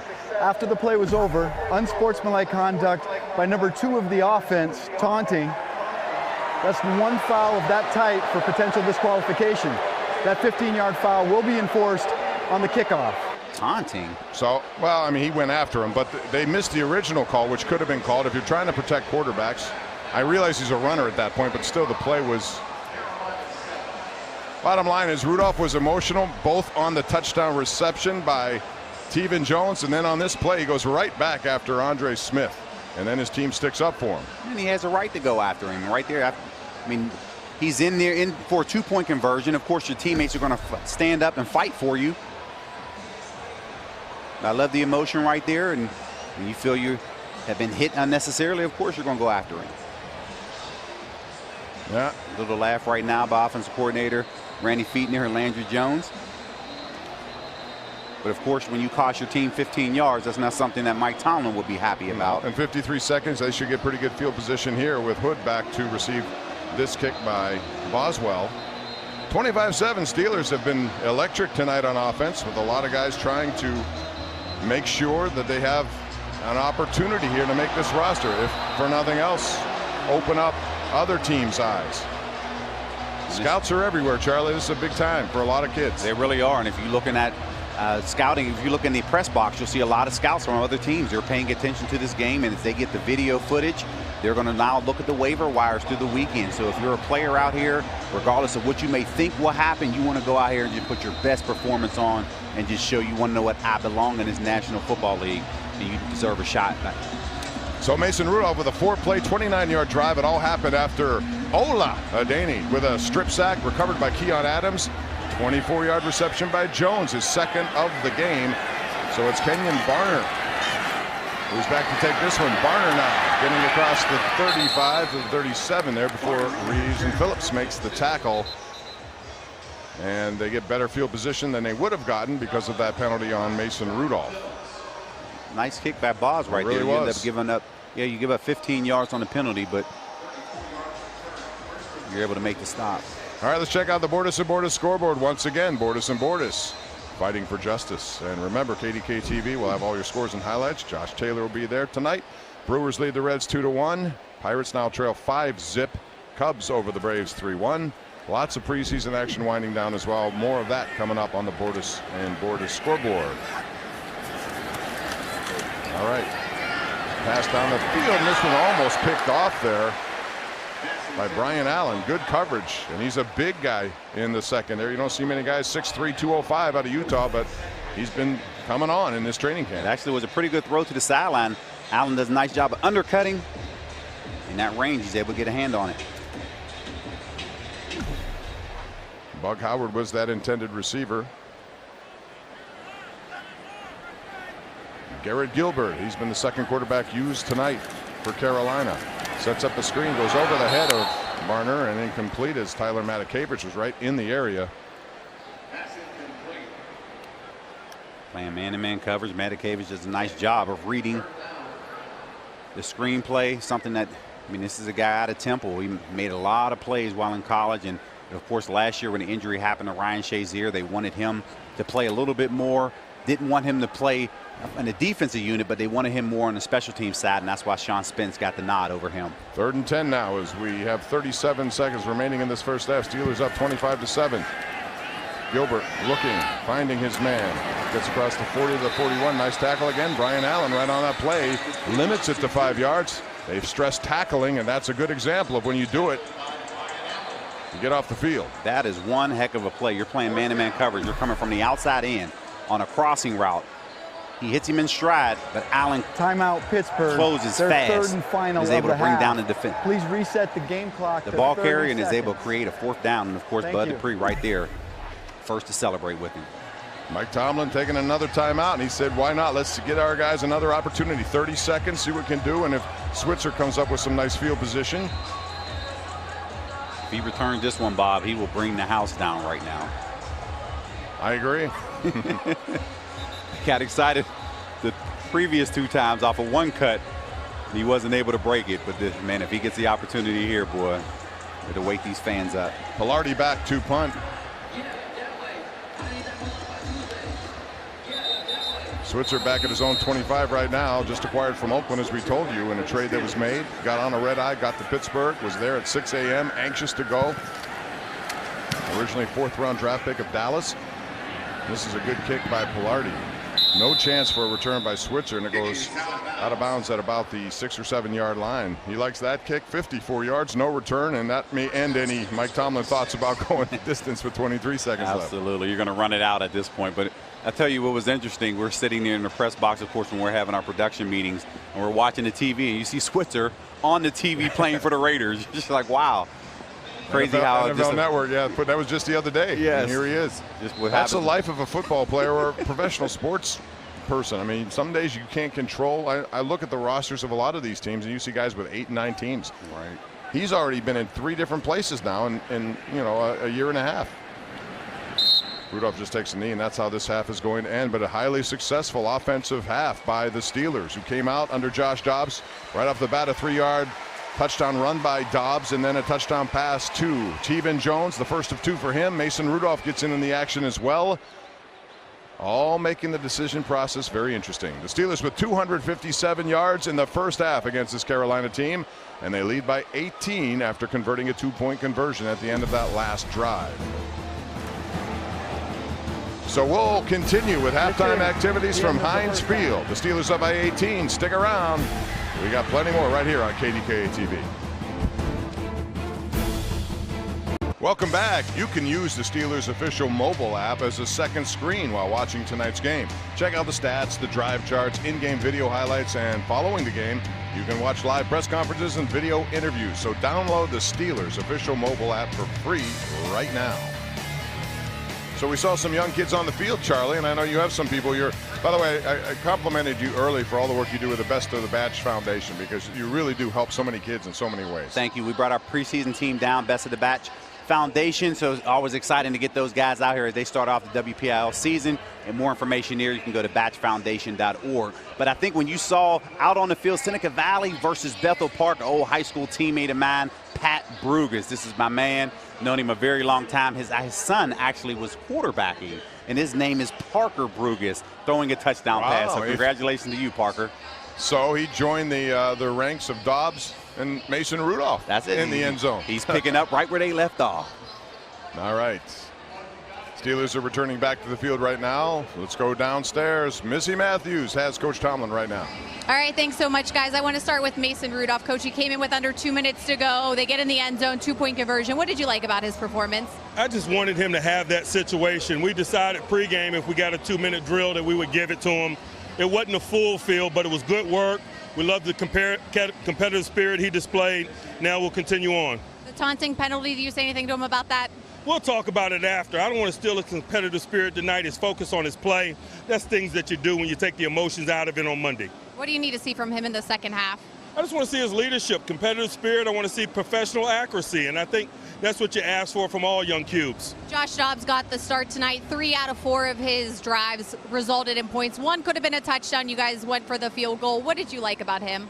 That he's leaning in at the tape. I want all of these guys to put an exclamation point on their body of work, and with his efforts and his play tonight, he did that with a lot of other guys, 11 and so forth. So we just want 30 more minutes of that. All right, Coach, thanks so much for your time. Thank you. All right, guys, let's send it back upstairs to you. All right, Missy, thank you. Yeah, Josh Dobbs came out fired up. You could tell on his touchdown run. In case you missed it, the Steelers built a 14-0 lead early on. Josh Dobbs, first drive of the game, 3-yard touchdown run. He had made some nice throws. That was a 79-yard drive. And then Dobbs' 27-yard touchdown pass to Tevin Jones, 86-yard drive in just a minute 26. Boom, boom, boom down the field.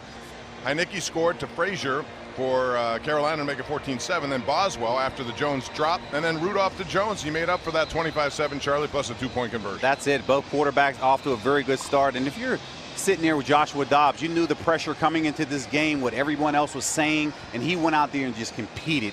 And he's a very confident guy if you ever had a chance to talk to him. But to go out there, 3 drives, putting 17 points on the board, and then turning it over to Mason Rudolph, man, nice job by Josh Dobbs. We don't know what will happen over the weekend, but all I know is I think he proved enough that he deserved to be on this roster.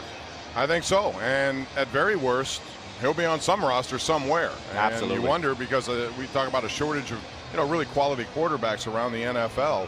If you get a young kid who's developing, and you can say that Josh Dobbs certainly has taken a big step from last year to this year. And when you look at good teams, there are not many spots. And, of course, when you have your draft picks and a lot of free agents that are coming in, those are good problems to have if you're Kevin Colbert, Mike Tomlin, Art Rooney. That reminds me of the teams that we had in the early 2000s when you're sitting there putting Super Bowl teams together, 2005, 2008. Those teams, it was very difficult, not a lot of spots, but you knew you were deep when it came down to second and third guys having to go into a game. Carolina gets the ball first to start the second half. Back deep is Austin Duke. He's going to take this Boswell kick 1 yard deep into the end zone. Trying to get some yardage across the 20. Has a block to the outside. Duke, we have a penalty flag down. Boswell has his helmet ripped off as he tries to make the tackle. And I've always wondered about that, dating back to the injury you saw with Sean Sweesom. That's a 51-yard return, but a flag. I like the aggressiveness of Boswell, but please keep your head out of there. Yeah, I mean, you just don't want to see anything happen to a kicker in preseason. That opened the door for Boswell to take a job eventually here. Absolutely. And of course, they're going to give him high five, but Danny Smith, special teams coach, he is not happy right now. You don't want that to happen, but you know, you're a football player too. There were 2 fouls by the return team on the play. Holding. That penalty will be declined. Personal foul, illegal double team block by the return team number 16. Half the distance to the goal, first down. So Rasheed Bailey, 16. There he is at the big center of your screen. No, I see. Not allowed to do that. Not allowed. I know he didn't mean to do that because he's trying to get up the field lead blocking, but that's part of the rules and something they changed this year. All right, another new quarterback. It's Kyle Allen, number 7 in, undrafted this year. They brought him in, again, looking for answers, maybe depth behind Cam Newton. Handoff, not much going there right up the middle as the Steeler defense shuts it down. That's 27, Marcus Allen. This is a guy here out of Penn State, 5th-round draft pick. They want to see more. Talked about it earlier. He probably will play the entire second half here, but here he is getting in the box, shedding a defender, making the tackle. So we've seen tonight Garrett Gilbert following Taylor Haneke, and now it's Kyle Allen at quarterback. You won't see Cam Newton, although you will see him here on November the 8th. It's a Thursday night when Carolina comes to Pittsburgh. Allen to Barner, wrapped up by, well, Matthew Thomas had him and then let him go, and he was eventually tackled there. Gain of 7. And this is one of North Herbert Turner's favorite plays, just a little angle route out of the backfield. That's equivalent to a run play for him, but that's automatic 7-8 yards to be able to hit that on time. All right, so Carolina here.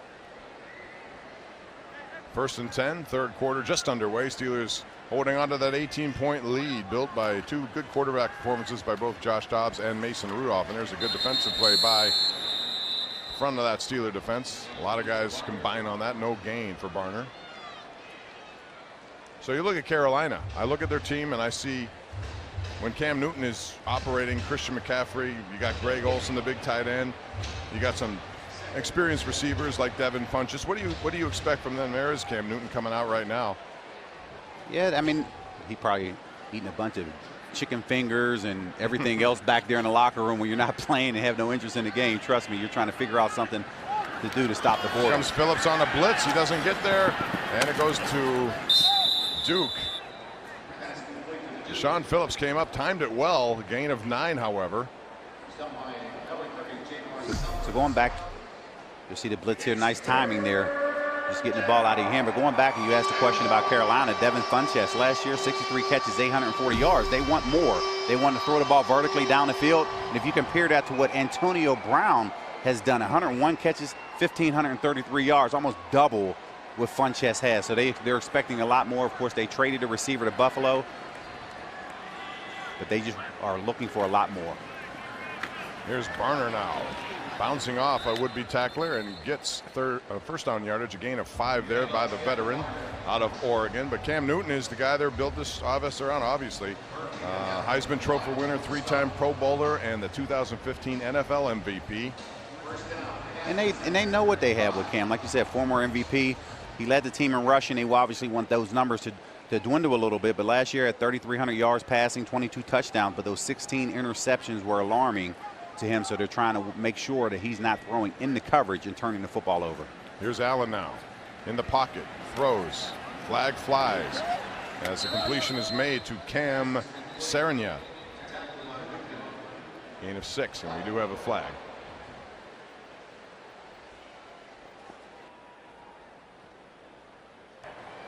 Pass interference. Offense number 16. 10-yard penalty. Replay, first down. That's on Rasheed Bailey, the man who was called for that illegal block on the kickoff. Running the crossing route. Anytime you come in and pick off a defender, you have to do a better acting job than that. If you can get away with it, it's a good move, and if you don't, you're going to get penalized. It is, dude. I mean, that looked just like a block right there. You want to throw your hands up, make it look like Matakevich bumped him off of his route, but a good situation for the Steelers. All right, so Allen now, shotgun formation, fires and has his receiver there, makes a move around Brian Allen, and that's good enough for some additional yardage. Another flag flies. Bailey was the receiver on that play. 12 yards if it stands. Personal foul, face mask, defense number 31. 15 yards will be added to the end of the play. First down. Nat Burhay. This is something I always harped upon. You have the stiff arm by the receiver here. That causes the face mask.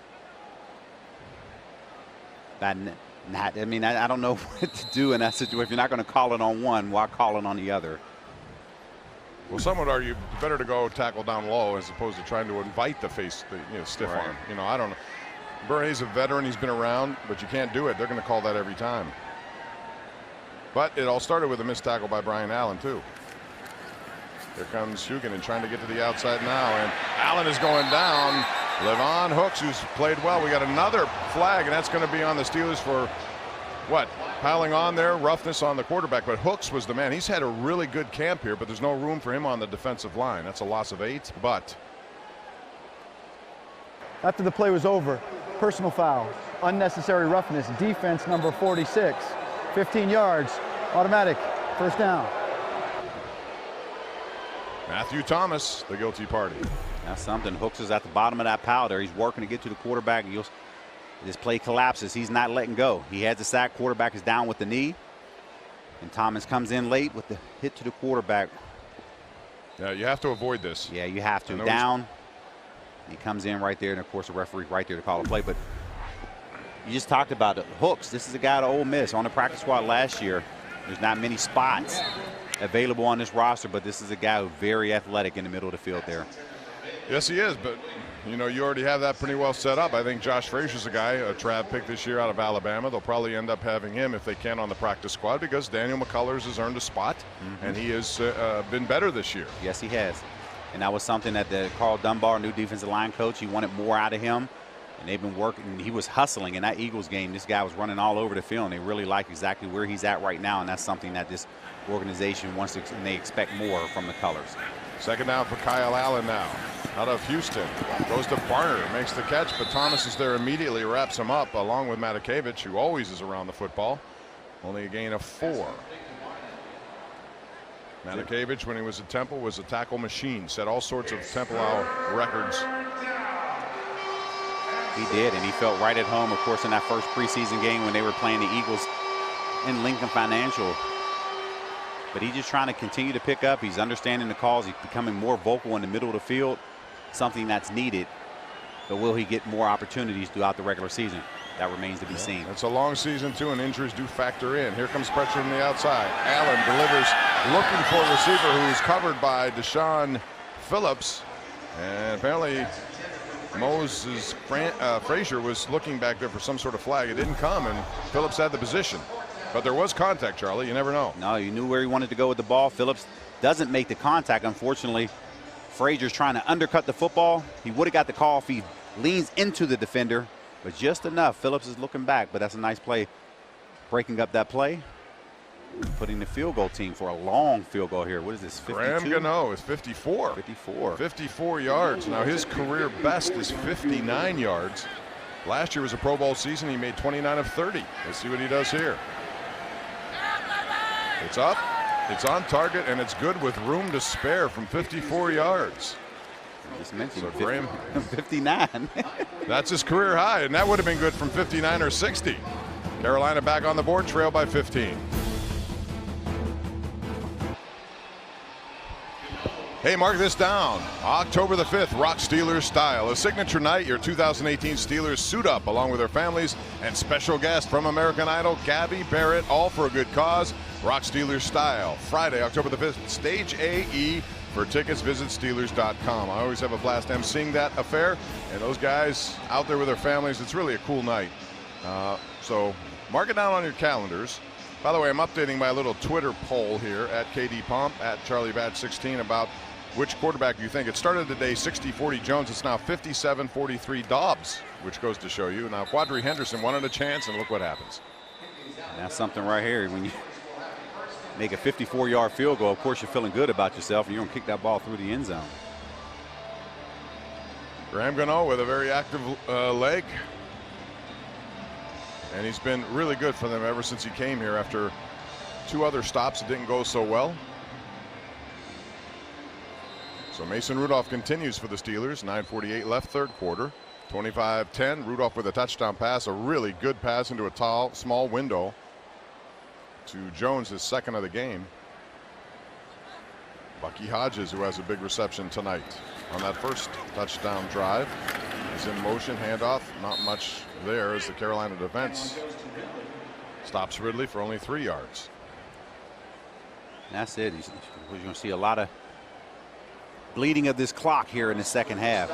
But when you talk about just rushing the football against this Carolina Panthers defense, the Panthers have not allowed a 100-yard rusher in 20 straight games. So they know how to get after the football, or at least make you one-dimensional. They certainly do, and they also have, you know, when you talk about front fours in football, you're not going to find many better than what they offer there. Not much doing there because Eric Washington is their defensive coordinator. He's been their defensive line coach, and since 2012, no group of defensive linemen have produced more sacks than Carolina. All right, now it's time to check out the Mercyhurst University Rookie Report. Mason Rudolph with the pass, Charlie. It doesn't get any better than that. That's it. Understanding coverages, knowing where the seam is going to be, and they were able to connect with a big touchdown. 24 yards to Jones. The Rookie Report brought to you by Mercyhurst University. Carp Diem seize the day. Yeah, 219 sacks since 2012. They actually lead the NFL in sacks as a team, but of that, 219 from the defensive line. And there's a sack right there. Getting into the backfield was Deshaun Hall out of Texas A&M, a third-round pick from last year. He's one of those guys on that line. Bust in protection just allows a guy to run free. Not much Mason Rudolph could do in that situation. But you just mentioned, you talked about Carolina. I mean, look what they have on the other side. Julius Peppers. This is a guy who knows how to get after the quarterback. 11 sacks last year. How about that? At age, what is he, 36, 37? Yeah, 36, 37, and he has 154 on his career. If you combine that with Bud Dupree and TJ Watt, they only have 21 and a half on their career. All right, here's Matt Weil trying to make this roster. His kick taken by Kenyon Barner. That's a 50-yard kick. Barner now trying to get flags fly, and that's great special teams coverage. Franklin there. A lot of people there in that play. That's only a minus 2-yard return. Really good coverage. Also Marcus Allen, number 27, back there.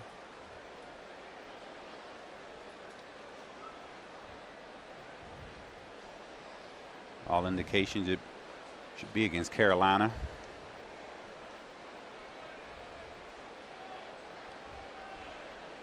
It seems rare the kickoff or the return that doesn't get a flag these days. And I think players are still trying to learn. I was just about to say that they're adjusting to the new rules. A lot of conversation. Sean Hockley, the man in charge here tonight. Personal foul, face mask, kicking team number 37.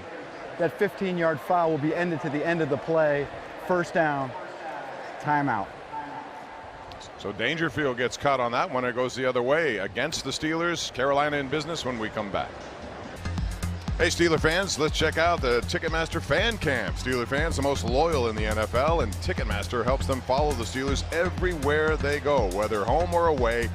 When you want Steeler tickets, visit Ticketmaster.com/Steelers and pick your seats. Ticketmaster.com/Steelers. Carolina with good field position. Reggie Bonifant in the game now. Behind Kyle Allen. And he gets the carry and not much doing there. Good original pressure right up the middle there by Levon Hooks. We've called his name a lot in this preseason. This is the guy up front I just described out of Ole Miss. Spent time on the practice squad last year. And of course there weren't many options or at least opportunities on the defensive front just because you have 6 returners coming back. But he wants to go out here and prove that he can continue to play.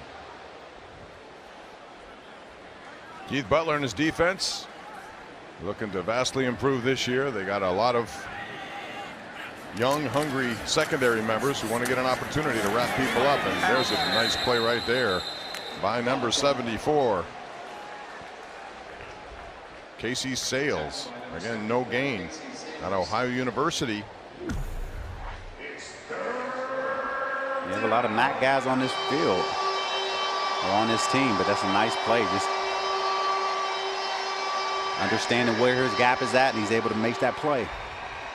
When he was at Ohio U as a member of the Bobcats, they called him an explosive defensive tackle. He had 11.5 sacks for a guy on the defensive line in his final year, but again, very difficult to get a job at the next level. Allen has his man wrapped up immediately. Nice tackle there by Malik Golden, and that goes to Evan Bayless. Gain of 4, and again, good sure-handed tackle. That's it, understanding what the offense needs. You sit back, force the underthrow, you go up and make the tackle, and that was a nice job. All right, so Quadri Henderson will get another opportunity as Michael Pilardi will kick it away.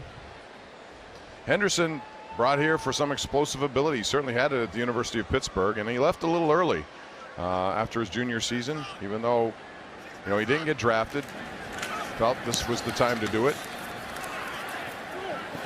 Fair catch. And he makes it just across the 15 to the 16-yard line, 31 yards, no return. And the Steelers will get the ball back on offense, leading by 15.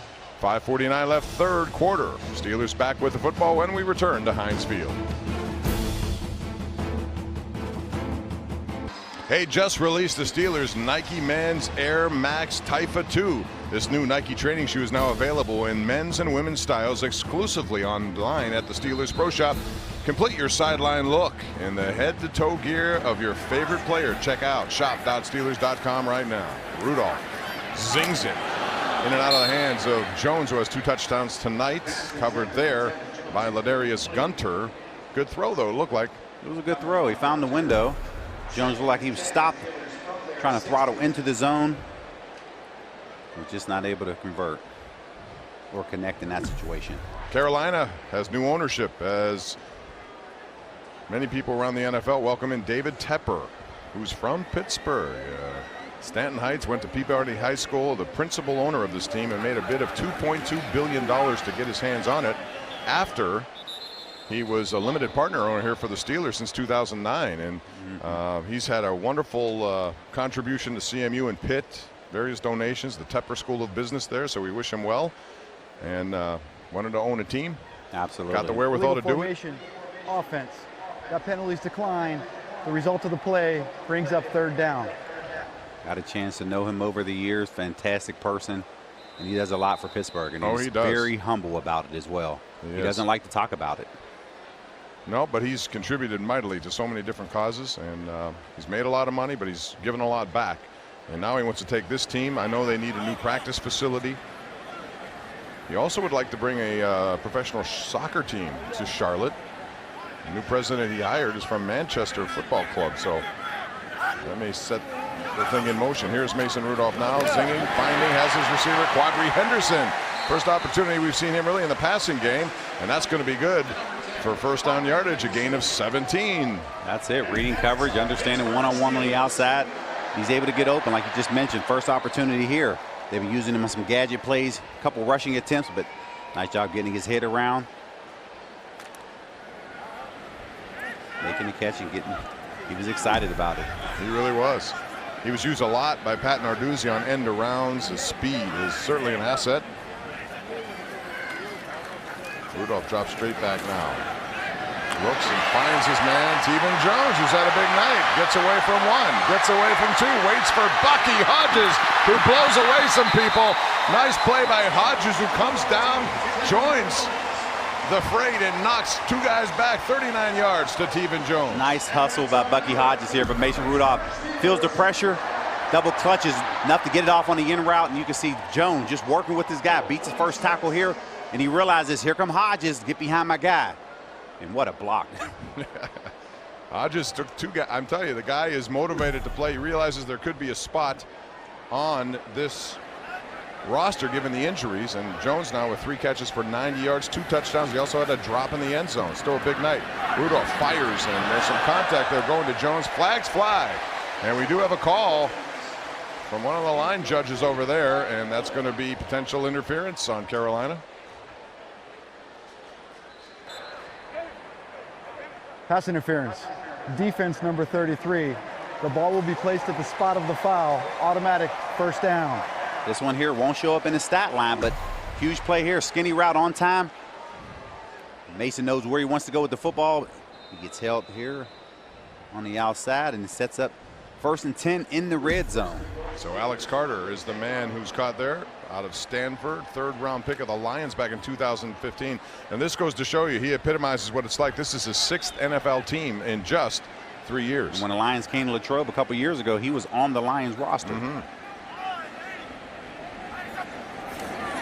Handoff. Actually faked to Tucson. It looks like another touchdown that was dropped right there by Pharaoh McKeever, who was there on a quick slant by the tight end. That's one right there. You're finding a small window. The ball, I mean, that's a nice job by Rudolph. And Pharaoh, this is a converted defensive lineman at Florida International. So trying to give him the benefit of the doubt, but right here, this one here hits him in the hands. It looks like he wants to start to celebrate. Just not able to finish the play. That's 2 drop touchdown passes by the Steelers tonight. Good throw once again by Rudolph, who's finding these windows and zinging the ball in there. Fitzgerald Tucson brought down by his ankles there by number 53 Ben Jacobs and number 55 David Mayo. Tucson has had a good training camp. He really has, and a lot of people were looking to see if he gets to that back-on-backers drill, how he was going to do picking up that blitzing linebacker. He actually held his own.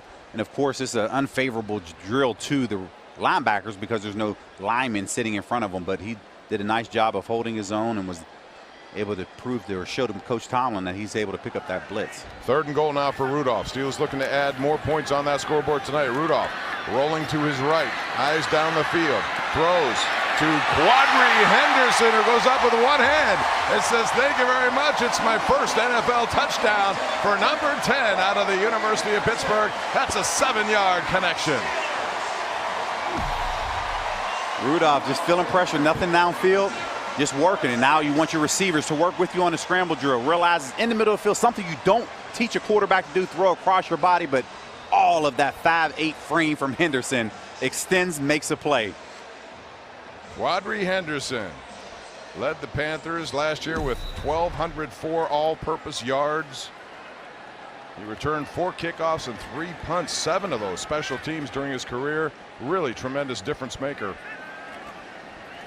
And he gets his first pro touchdown. I realize it's a preseason game. He'll remember that one.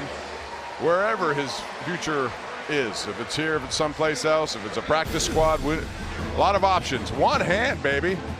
We'll be back with more. Steelers add to their lead 32-10. Once again, Steeler fans, don't miss your chance to see the 2018 Hall of Honor induction ceremony Friday, September the 28th, right here at Heinz Field. Be there as the Steelers formally induct Rocky Bleier, Alan Faneca, Art Rooney Jr., Bill Nunn, and Buddy Dial. Visit Steelers.com for more. Should be a wonderful event. It was last year.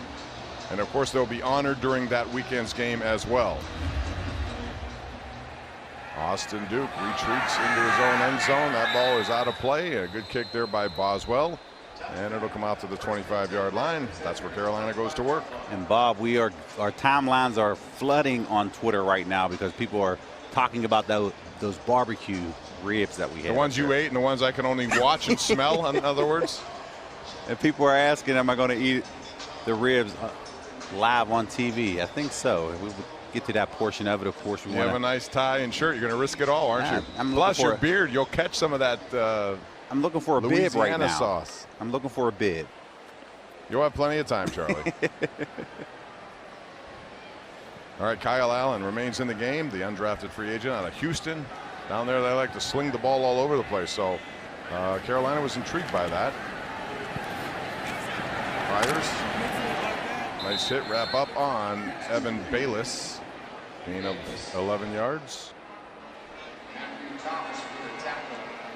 There you go, just for you, Bob, right here. Yeah, that's all I can do is ever smell them. I can't have. They want to make sure. They want to make sure that you have your fresh. Well, if they're going to bring that up, I invite them. Come on down, come on up. We'll devour that after the game. Because you do get hungry after 4 hours up here, don't you? Absolutely. Well, the Steeler offense has been hungry tonight, no doubt. A lot of these young kids. You know, if you don't think preseason football is worth watching in the fourth game, just look at this game. There's been a lot of stuff going on. These players are playing for their very lives. 13 yards once again to Bayless on that play by Allen, but this is what it's all about. It's competition. You may remember a guy's career and where it started based on a game like this. We talked about Antonio Brown. Ross Ventrone did it. Others. And everybody understands this may be the last 17 minutes of your career, but you go out here and you play hard. Keon Adams right there, number 99, to make that play. Not much gain on the play by Kenyon Barner back in the game.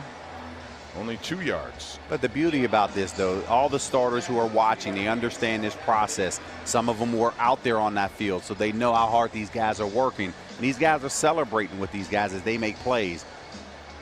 So it's just as important to those guys because they know people's careers may continue elsewhere. Some people may not continue their career after this game. Keon Adams was 7th-round pick last year, missed all of last season with a shoulder injury, but now he's back and gives a lot of depth there for the Steelers. Thomas trying to get by his man. Here comes the pressure. It forces Allen to throw the ball away, and the bookend linebackers there came in, closed the door. Casey Sales also with some pressure. You see a lot of these guys right now playing special teams. They're getting winded right now. Matthew Thomas was coming off the edge. He typically beats a running back in that. Talked about the back-on-backers drill. He's able to beat the running back, and he just didn't have any energy at all. Nothing left in the tank to get around a running back in that situation. All right, so 3rd and 8. Keith Butler still engaging these guys. Tell them to come up with a play here. 32-10 Steelers. First half did a lot of damage. Scored the first 14 points of this game. Engineered by Josh Dobbs, in case you joined us late. 3-yard touchdown and then a 27-yard hookup to Teven Jones, who's had a couple tonight. This one goes to Bailey, and he gets first down yardage, trailed by Matakevich, but Rashid Bailey does get enough to move the chains, a gain of 10. Matakevich, you understand the route that's getting ready to happen. Just it's a tough matchup when you're matched up with the receiver running a crossing route. All right, so the Carolina Panthers now at the 39-yard line. Allen goes to the outside. That's intercepted, or is it? No, they say it hit the ground. And it was there for Jamar Summers, who was looking for his first interception. The kid out of UConn, who doesn't get a lot of playing time, but he jumped that pretty well. Jumped it pretty well, and that's one right there. You need to learn from a veteran guy. He should have picked up, got up off the ground and started running with the football and try to sell it as if you caught the pass. And right there you can see him just standing up. Did I think I had it, Ref? I think I had it. Well, today replay will make sure you don't get that. But, hey, you never know. Get up, do it. And force the ref to blow the whistle and stop you. But it was good instinctive play there by Summers. This is a quick hitter. Deshaun Phillips comes in, blitzes, knocks the ball away. Number 35, who got burned in that Sheldon Gibson touchdown we saw in Philadelphia. But this time he came on a blitz and knocked it right down. He did. That's taking one out of Cody Sensabaugh earlier in the game. Coming off, understanding it's a screen. Just get enough on it and bat the football down. You mentioned the play in the Philadelphia game where he got burned. Mike Tomlin challenged him the next week, and he says, listen, I don't care what happened in the game. I want to see how you respond. In the last 2 weeks, he continued to get better. It's all about growth. The Steelers, I'll say this about their franchise, they're very patient, too, in developing guys, and they're willing to wait if you see progress. As a cornerback, mindset has to be like a quarterback. Quickly forget. Allen, nobody open downfield, tries now rolling to his right, across the 40, 35-yard line, pushed out of bounds there by Keon Adams, who trailed the play. That's good for 7 yards, and it's going to be short of first down yardage. That's one right there. As the quarterback's running, you didn't know how to tackle him. If you hit him too hard, it's a penalty. Guys are just saying if you're going to run out of bounds, go out and run out of bounds. But of course, when you realize that as a quarterback, you're going to dive and try to get a couple more yards just because defenders can't hit you. All right, 4th down now, a test for this unit. Steeler defensively against the rookie Kyle Allen out of Houston, who's been in here large percentage of this 3rd quarter. Flicks it to Barner. Barner gets around Thomas, who pushes him out of bounds. Nice little pass and catch. 4 seconds left in the quarter. 13 yards on the completion, and time will run out with Carolina driving but trailing by 22 points. So the Steelers add to their lead on a touchdown by Quadri Henderson on a nice throwback and a one-hand grab by number 10. 32-10 as we enter the fourth quarter when we return to Heinz Field. Presented by Xfinity. Change the way you experience TV with Xfinity X1. By Pepsi, the official soft drink of the Pittsburgh Steelers. And by the Pennsylvania Lottery. Play the Steelers Fast Play game from the Pennsylvania Lottery. Players must be 18 or older. Please play responsibly. All right, we're back. Fourth quarter just about to begin in Heinz Field. Steelers up by 22. It's Kyle Allen under pressure, and it's taken away there by Matthew Thomas. He has the ball across midfield. Thomas has got great speed for a linebacker, and will he win the race? Yes! No! Where are they marking it? At the 1-yard line, a 74-yard return by Matthew Thomas. I thought he was going for a linebacker. The guy can motor. One of the things they like about him. He got out fast, but of course, when you have the running back chasing him down, he just didn't have enough to reach. But either way, fantastic play by Thomas here. Realizing ball's up in the air. He actually gets the sack. And the fumble return, here you go. There's your Gus's pick of the game. Brought to you by the Pennsylvania Lottery. That's a big hitter in the lottery. I thought he got in, but his knee was down. Good hustle there by, I believe it was Bonifon, who was in the backfield. He just chased him down, but that's a great amount of speed for Thomas. They're calling it a fumble, and it was a strip sack fumble and then a return. Is under further review. It's under review, but either way, the ball never hit the ground. The ball never hit the ground, unless they were wanting to look where the ball is at the goal line. We'll find out. Mike Tomlin seems to be indicating it could be a touchdown. We'll see what they say when we come back.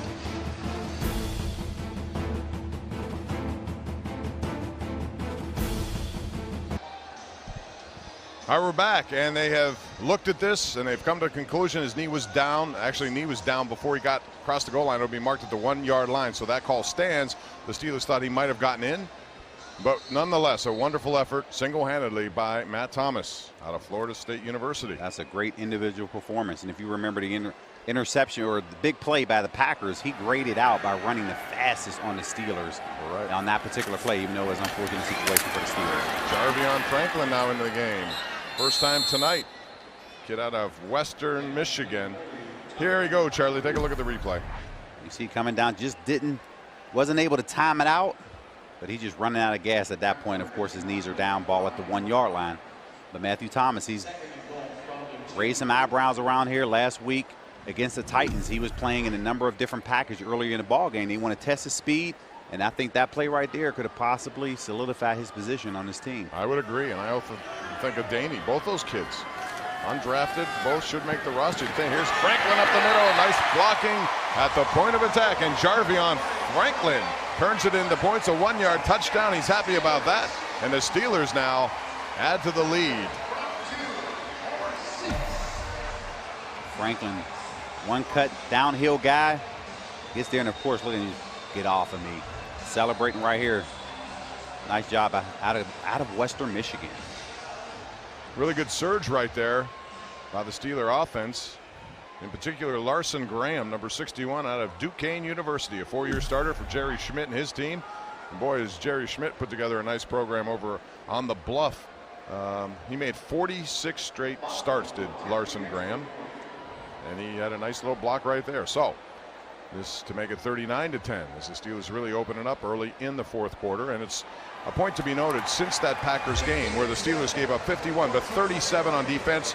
The last 7 quarters, the Steelers have given up just 16 points defensively. So they have certainly taken that Mike Tomlin challenge, and they have been real good since. All right, Joshua Dobbs, the player of the game.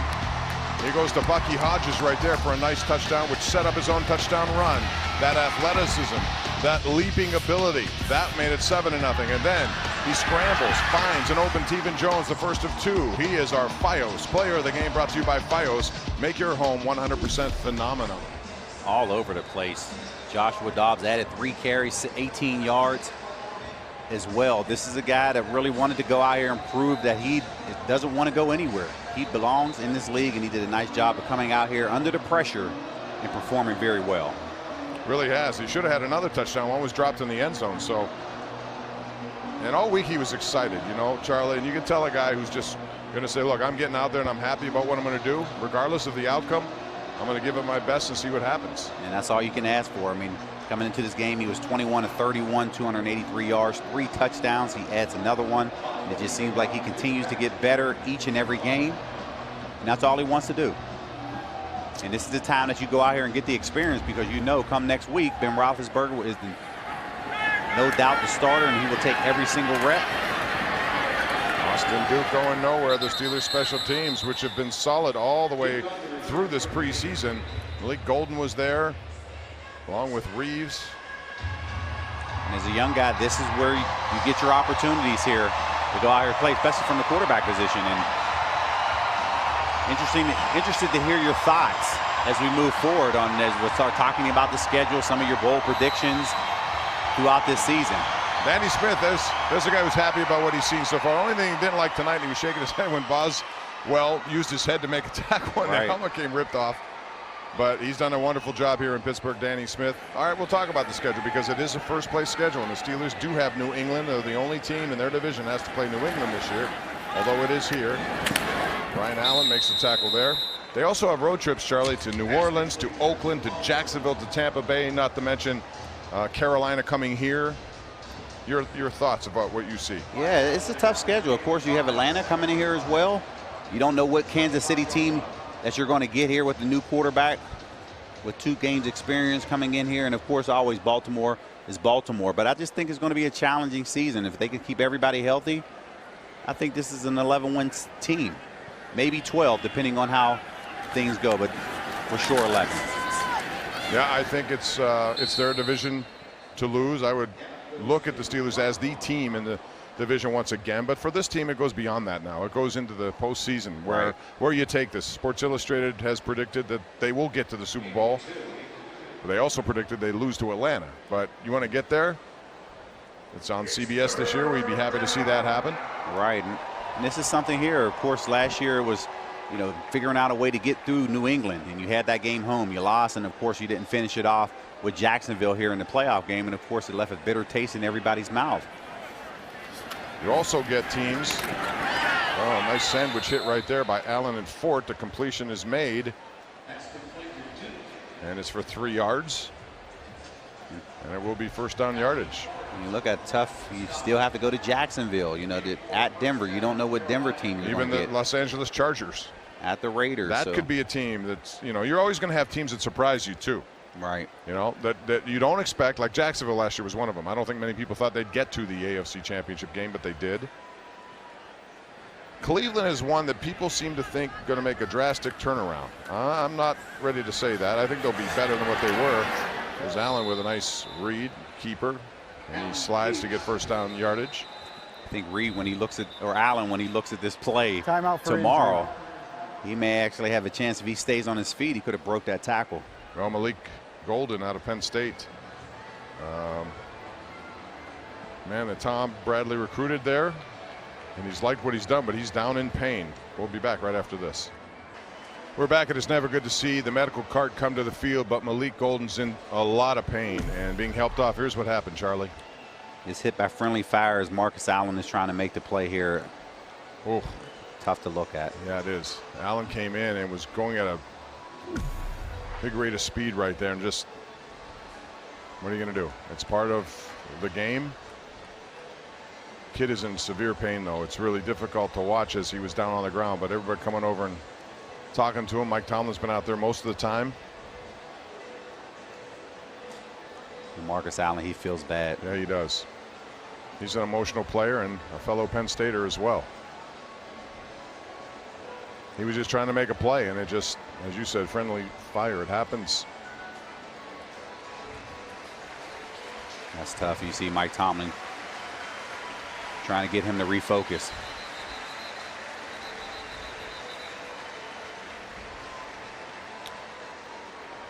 Well, Malik Golden was an undrafted guy last year, impressed them enough to be around. Continued through camp here and took advantage of whatever time he had, and that's a sad way to see a season end if it does. All right, it's 1st and 10, 39-10. Steelers up. Kyle Allen now. Throws it. Oh, and it goes right in and out of the hands of Bug Howard. Seemed to have his man beat there. I don't know if a hand got in the way or not, but Howard was there, and the ball seemed to be right on the money. You see his linebackers were dropping. There was no way they thought that pass was going to be completed behind them, and they're looking to drive on an underneath route, and he was able to fit that ball in there. Should have been caught. He's a big guy. Howard at 6'4", 214. Played with North Carolina with Mitch Trubisky, with Ryan Switzer, and that offense that came back and beat Pitt that one day 37-36.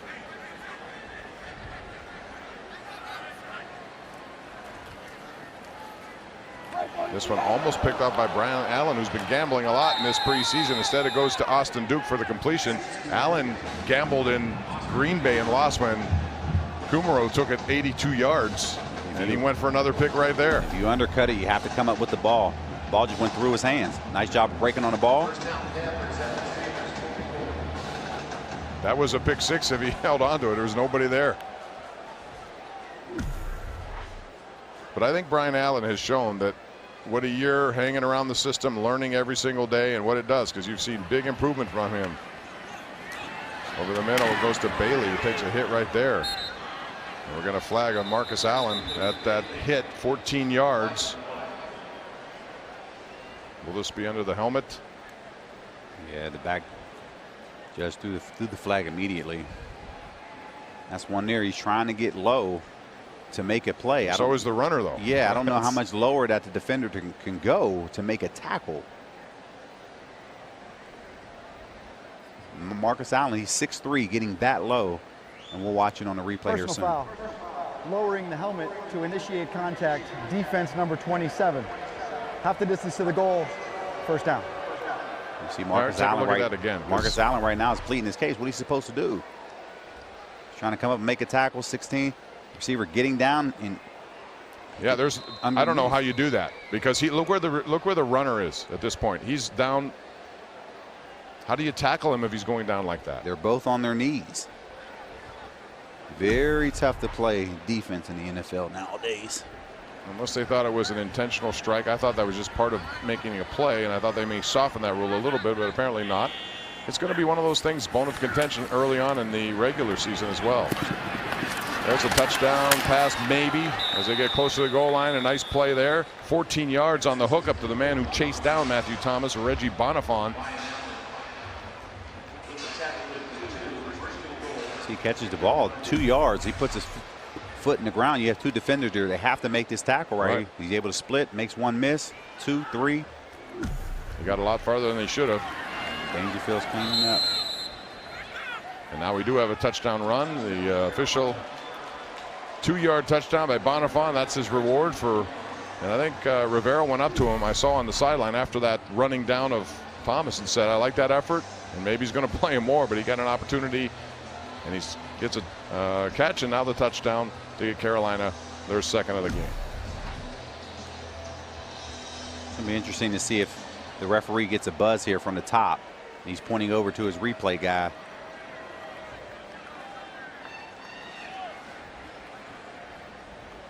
Still looking. Yeah, he's still looking. They're trying to go because it looked like the running back looked like he was down a little short, but you can't figure out where the ball is at.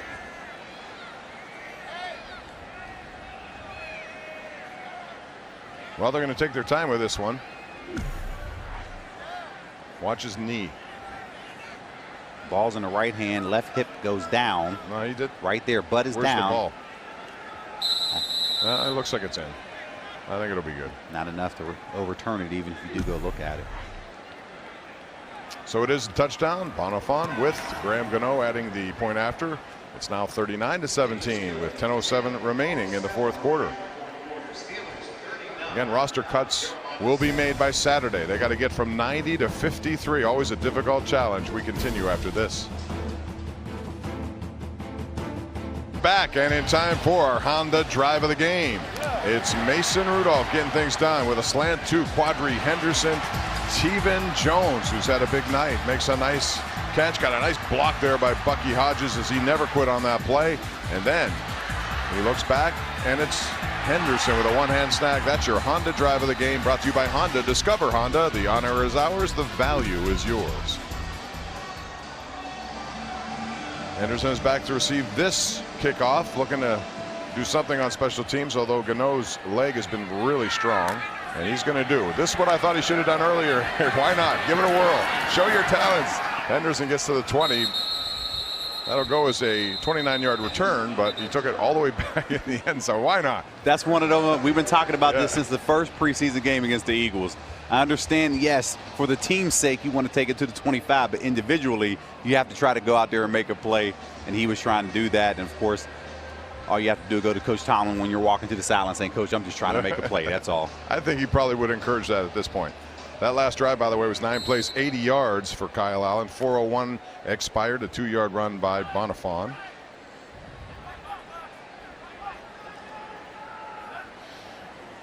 Steelers up by 22 with the ball. 10 minutes left in this football game and the preseason. It all begins on September the 9th at Cleveland, just as it did last year. Desmond Southward comes up, makes the stop there on Franklin, who scored a touchdown earlier. That was a gain of 3 yards. But then after that Cleveland game, it's home opener right here, September the 16th against Kansas City. Then a game at Tampa on a Monday night, but without Jameis Winston, who will be suspended for that game. So I know I came up, I said 11 or 12. I didn't get your pick as far as 11 wins. sounds right, but I think it's going to be more difficult than you think just because of first place schedule. When you have some of these teams, especially the traveling. Now, last year the Steelers hardly ever traveled anywhere beyond, this Eastern time zone. Right. All of a sudden you have trips to New Orleans, to Denver, to Oakland. Got a flag on the play as Franklin carries there, only gets 1 yard.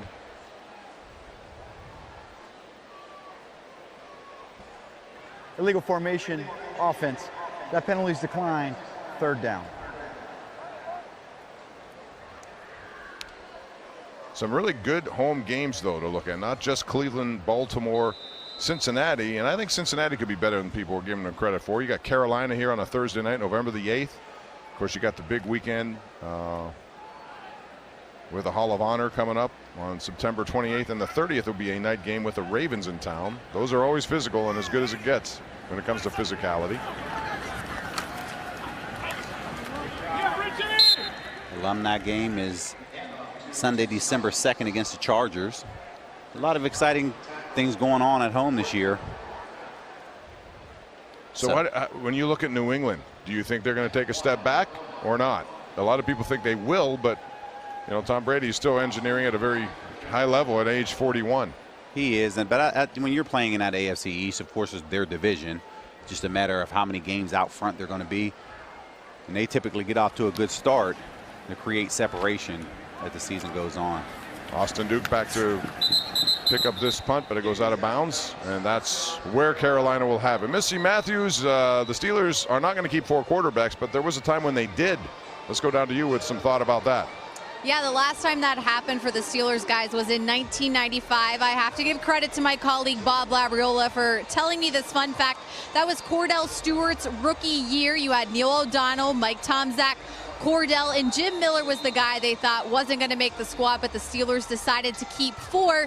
To be fair, though, Neil O'Donnell and Mike Tomczak were both in the final years of their contract. Will it happen again? Only time will tell. Cutdowns, of course, happening on Saturday by 4 p.m. Guys, back up to you. Thanks, Missy. Thank you, Labs, for that. And yes, it's always difficult to do, but you got to look at all your positions and try to figure out. Now, I think, Charlie, talking about the tight end, this could play into who makes what roster. We have seen Jalen Samuels, who's been a kind of jack of all trades. He can actually line up there if need be. Not that you'd rely on him to, but if everybody's injured, what do you do? You're right, and he did a lot of that at NC State where he lined up as that H-back. But can he block in that position? We don't know because he hasn't done it much. So it's just one of those things you just don't know because right now it's a question mark at your tight ends based off Vance McDonald and Xavier Grimble. Keep in mind, no team kept 4 quarterbacks last year. As you cited, most of them threw like a 50-50 split as the ball is thrown behind. We got a penalty flag thrown at the last minute there. And one of those points that Missy made, of course, is final year of a contract, which is Landry Jones' situation. 30. The ball will be placed at the spot of the foul. The choice will have to come to, does this make sense? Number one, it comes down to experience for Landry Jones versus whether they believe Josh Dobbs can handle being a backup. Right. And when you see right now, you see the pass interference by Summers. That's Summers there. But when you look back, and of course, a lot of things going on at the quarterback position, but all 4 of them can play. They can. And it's just based off where Mason Rudolph was at in the draft. I didn't think they went in targeting a quarterback, but they had him rated as a first-round talent. Here comes the blitz by the Steelers up the middle. It's dumped off to Bailey. Bailey, Jordan Dangerfield gets him down by the ankles. Nice tackle there in the open field. That's a gain of 8. So of course, as you look at this roster, how many do you keep at each unit? And the people who are actually on this team now, do they survive the cuts, or will they be new names coming in here next week? I think the Steelers, they have gone with another read option there by Allen, but I think, they have shown where they can go with 5 running backs, but I think this year 4 will be the number. Le'Veon Bell, James Conner, along with Jalen Samuels and Rosie Nix. And Matthew Thomas is down on the other Timeout. side. Oh, that's not good. Thomas down. In case you joined us later and missed the second half, he had a strip sack fumble return of, I don't know how many yards that was again, but it was 75 or 4 yards, and he got knocked down right at the 1 yard line. Steelers thought it might have been a touchdown, but it did set up one. So they tend to. This one here looks like it's Thomas. cramps, based off the way that they were looking after him. But this is a guy who played the entire game. And I mentioned the one pass rush where it looked like he was gassed, and he just didn't have anything left. But this is what happens on a humid day like this. You're not playing your starter, so there's not a lot of rotation going on. At this point in the game right here, your condition is being tested.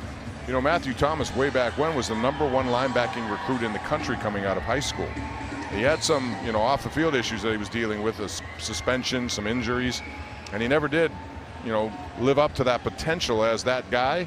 And he dropped all the way down to being undrafted this year. But 2-time ACC champ with Florida State, the potential is there. I don't think there's ever a question about that. It's just, can he put it all together? And that's it. And that's a lot of questions that players have on this team. Can they put it all together for a full season, because they never had the opportunity to do so. But one thing about it, he played at a big program, ACC, Florida State. There's no question about the talent that he went against. What you see on tape is what you get. By the way, Ola Adeni is also out now with a hamstring, and Damon Patterson has turf toe. So, again, this all figures in on who makes what, although the good news there, Thomas looks fine. Like you said, it probably was a little bit of a calf. You think how hot it is. I know you're training college differently at Florida State, where it's always hot, it's always humid. Coming up here, trust me, he'll try to shake that off and get back out there on the field. All right, back to action. Steelers up 39-17. Now 6:50 left in this football game and the preseason. Once again, blitz is on.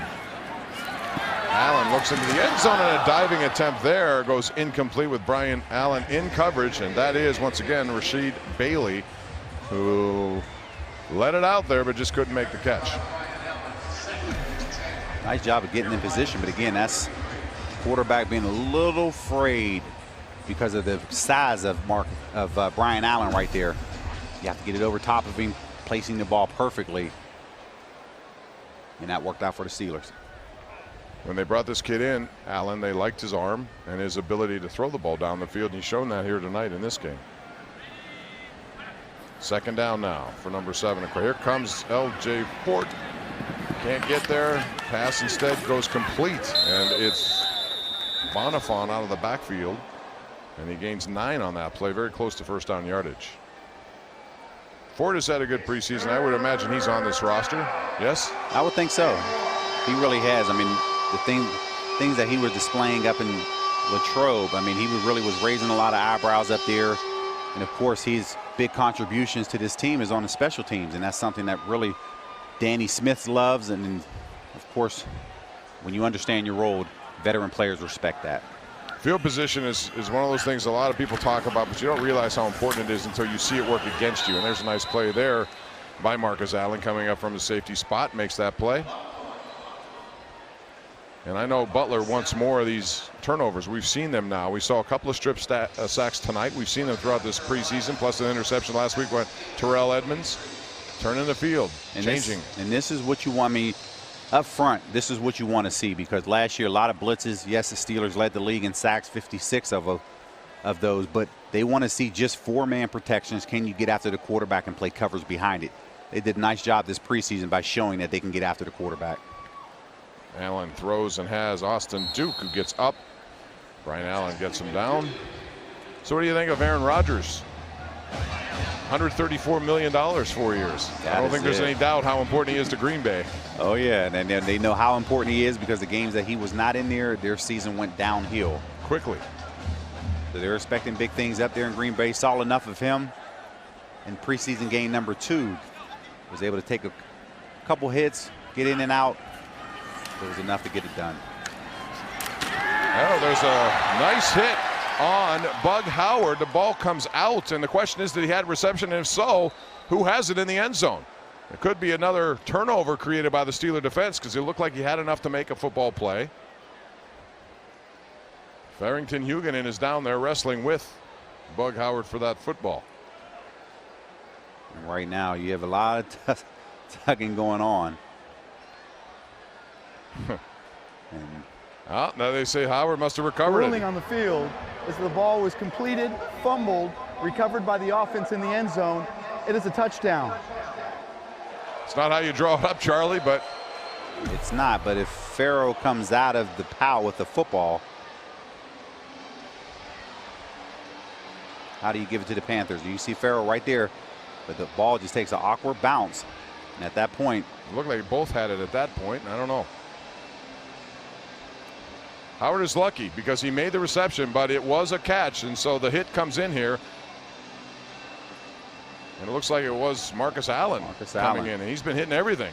As the ball comes out, as the play continues, Farrow has the ball right there, but as he goes to reset, the ball is taken away from him, and that's why the referees come in.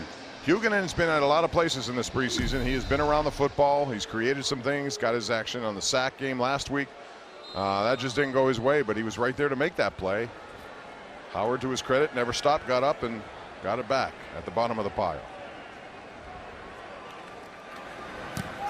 Graham Gano adds the point after. We've seen a lot of points in the preseason, which is in stark contrast to what we saw last year. A lot of 9-6 games. All right, Missy Matthews is down on the field with a man who the Steelers will be counting on heavily this year, number 23, Joe Hayden. All right, Joe, you have the night off tonight, but you played in the third game. You've been here through the offseason now. Does it feel weird that you are officially a member of the Pittsburgh Steelers? You've been through everything you could possibly be through? No, it finally feels normal. I mean, the first couple when I got here, you know, it just happened so fast. I wasn't really able. I was trying to find a house, trying to find a spot for my wife.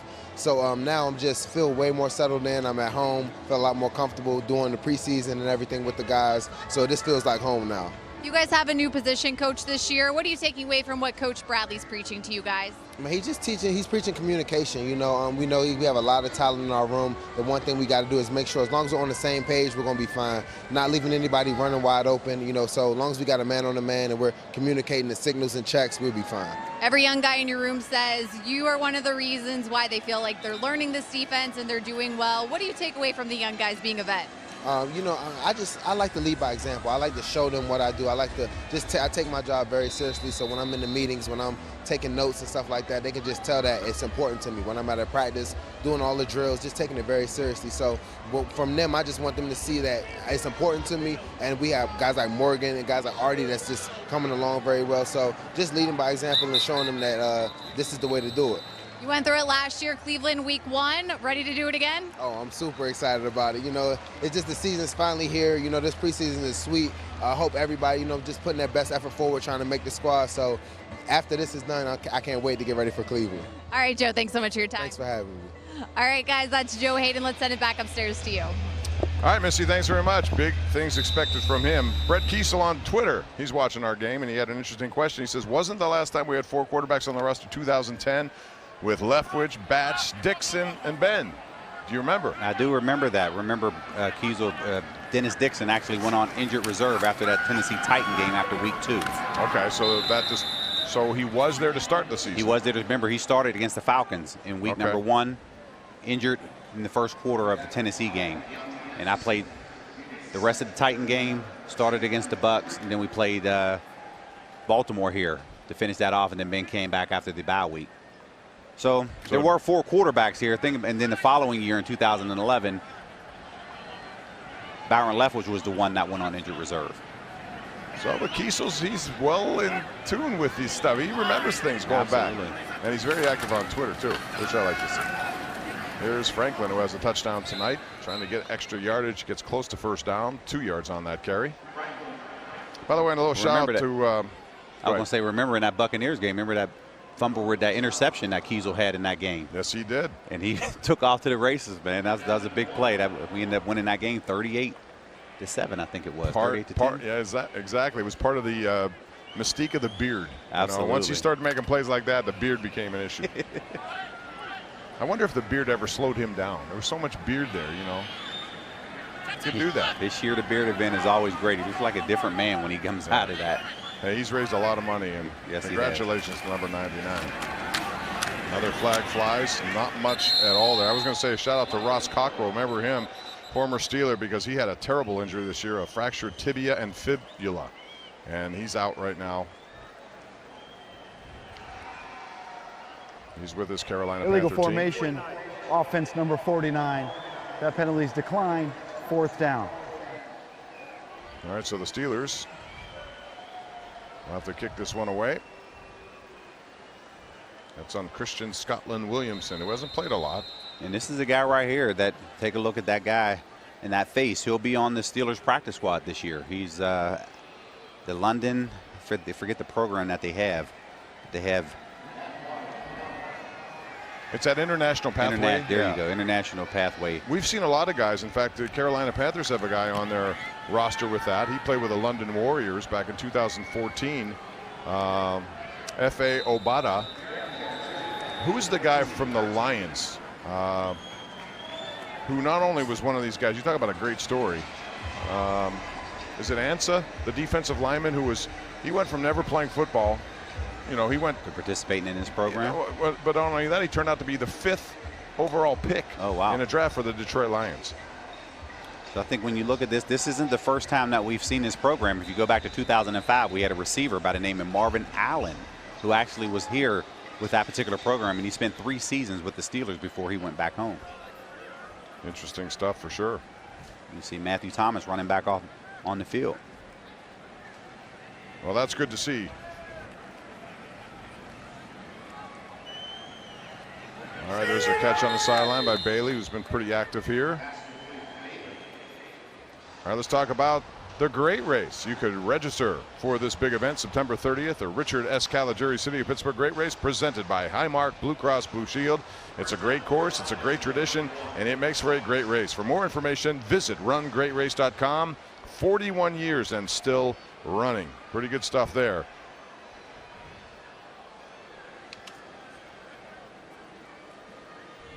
Time ticking away on this preseason.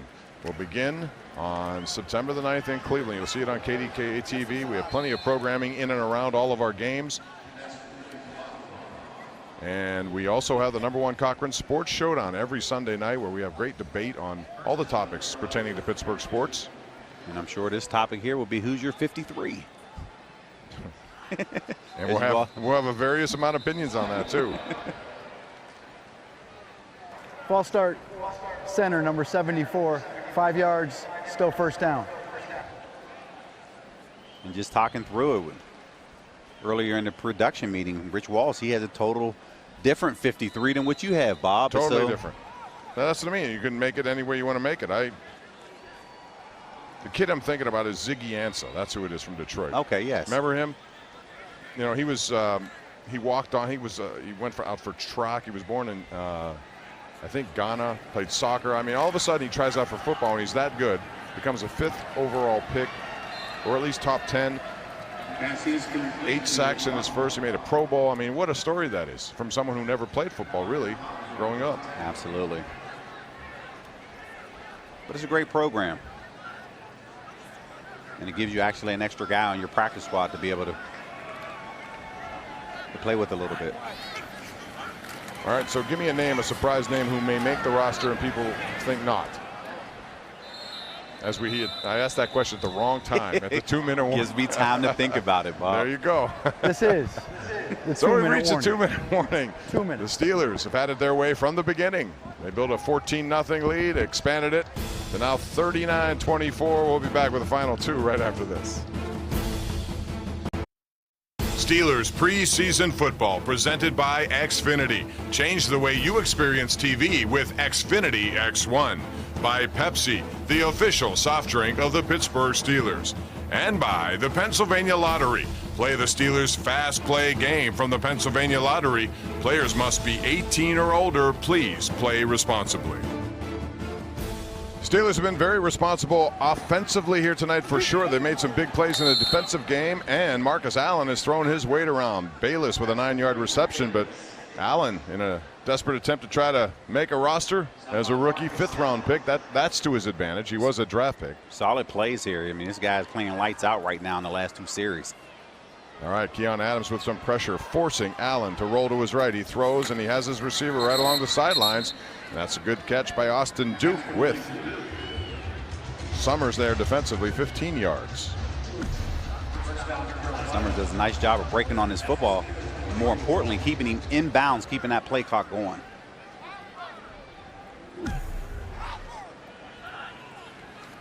Total yardage now in favor of Carolina, but that's deceiving. A lot of it happened late off the fingertips of Bailey, who had one of those earlier as well. Hey, McGuire Memorial recognizes champions on and off the field, and you can be a champion by reaching out to God's most fragile individuals, helping them learn and grow, love and be loved, and achieve a fullness of life. Go to McGuireMemorialFoundation.org and click on Be a Champion.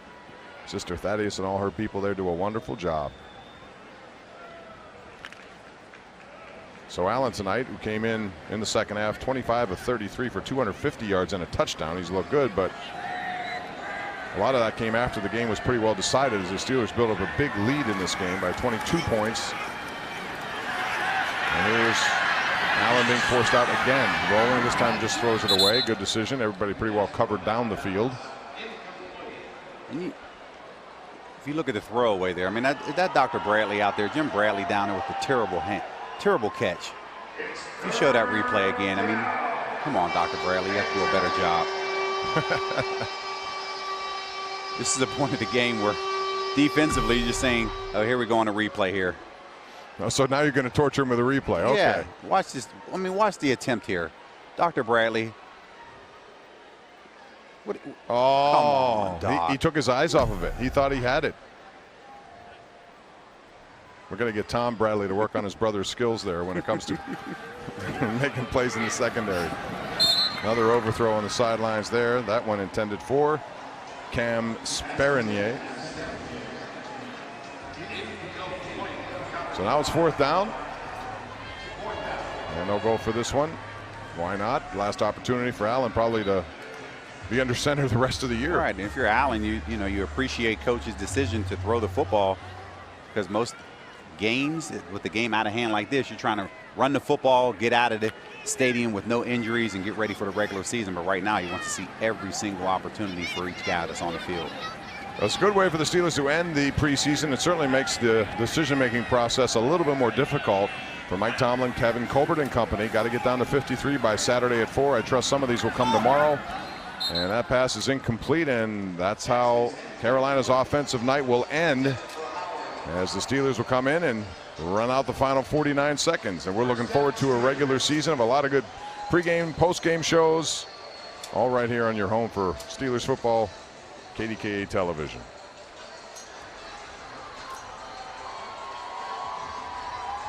Call this the best formation in football, victory formation.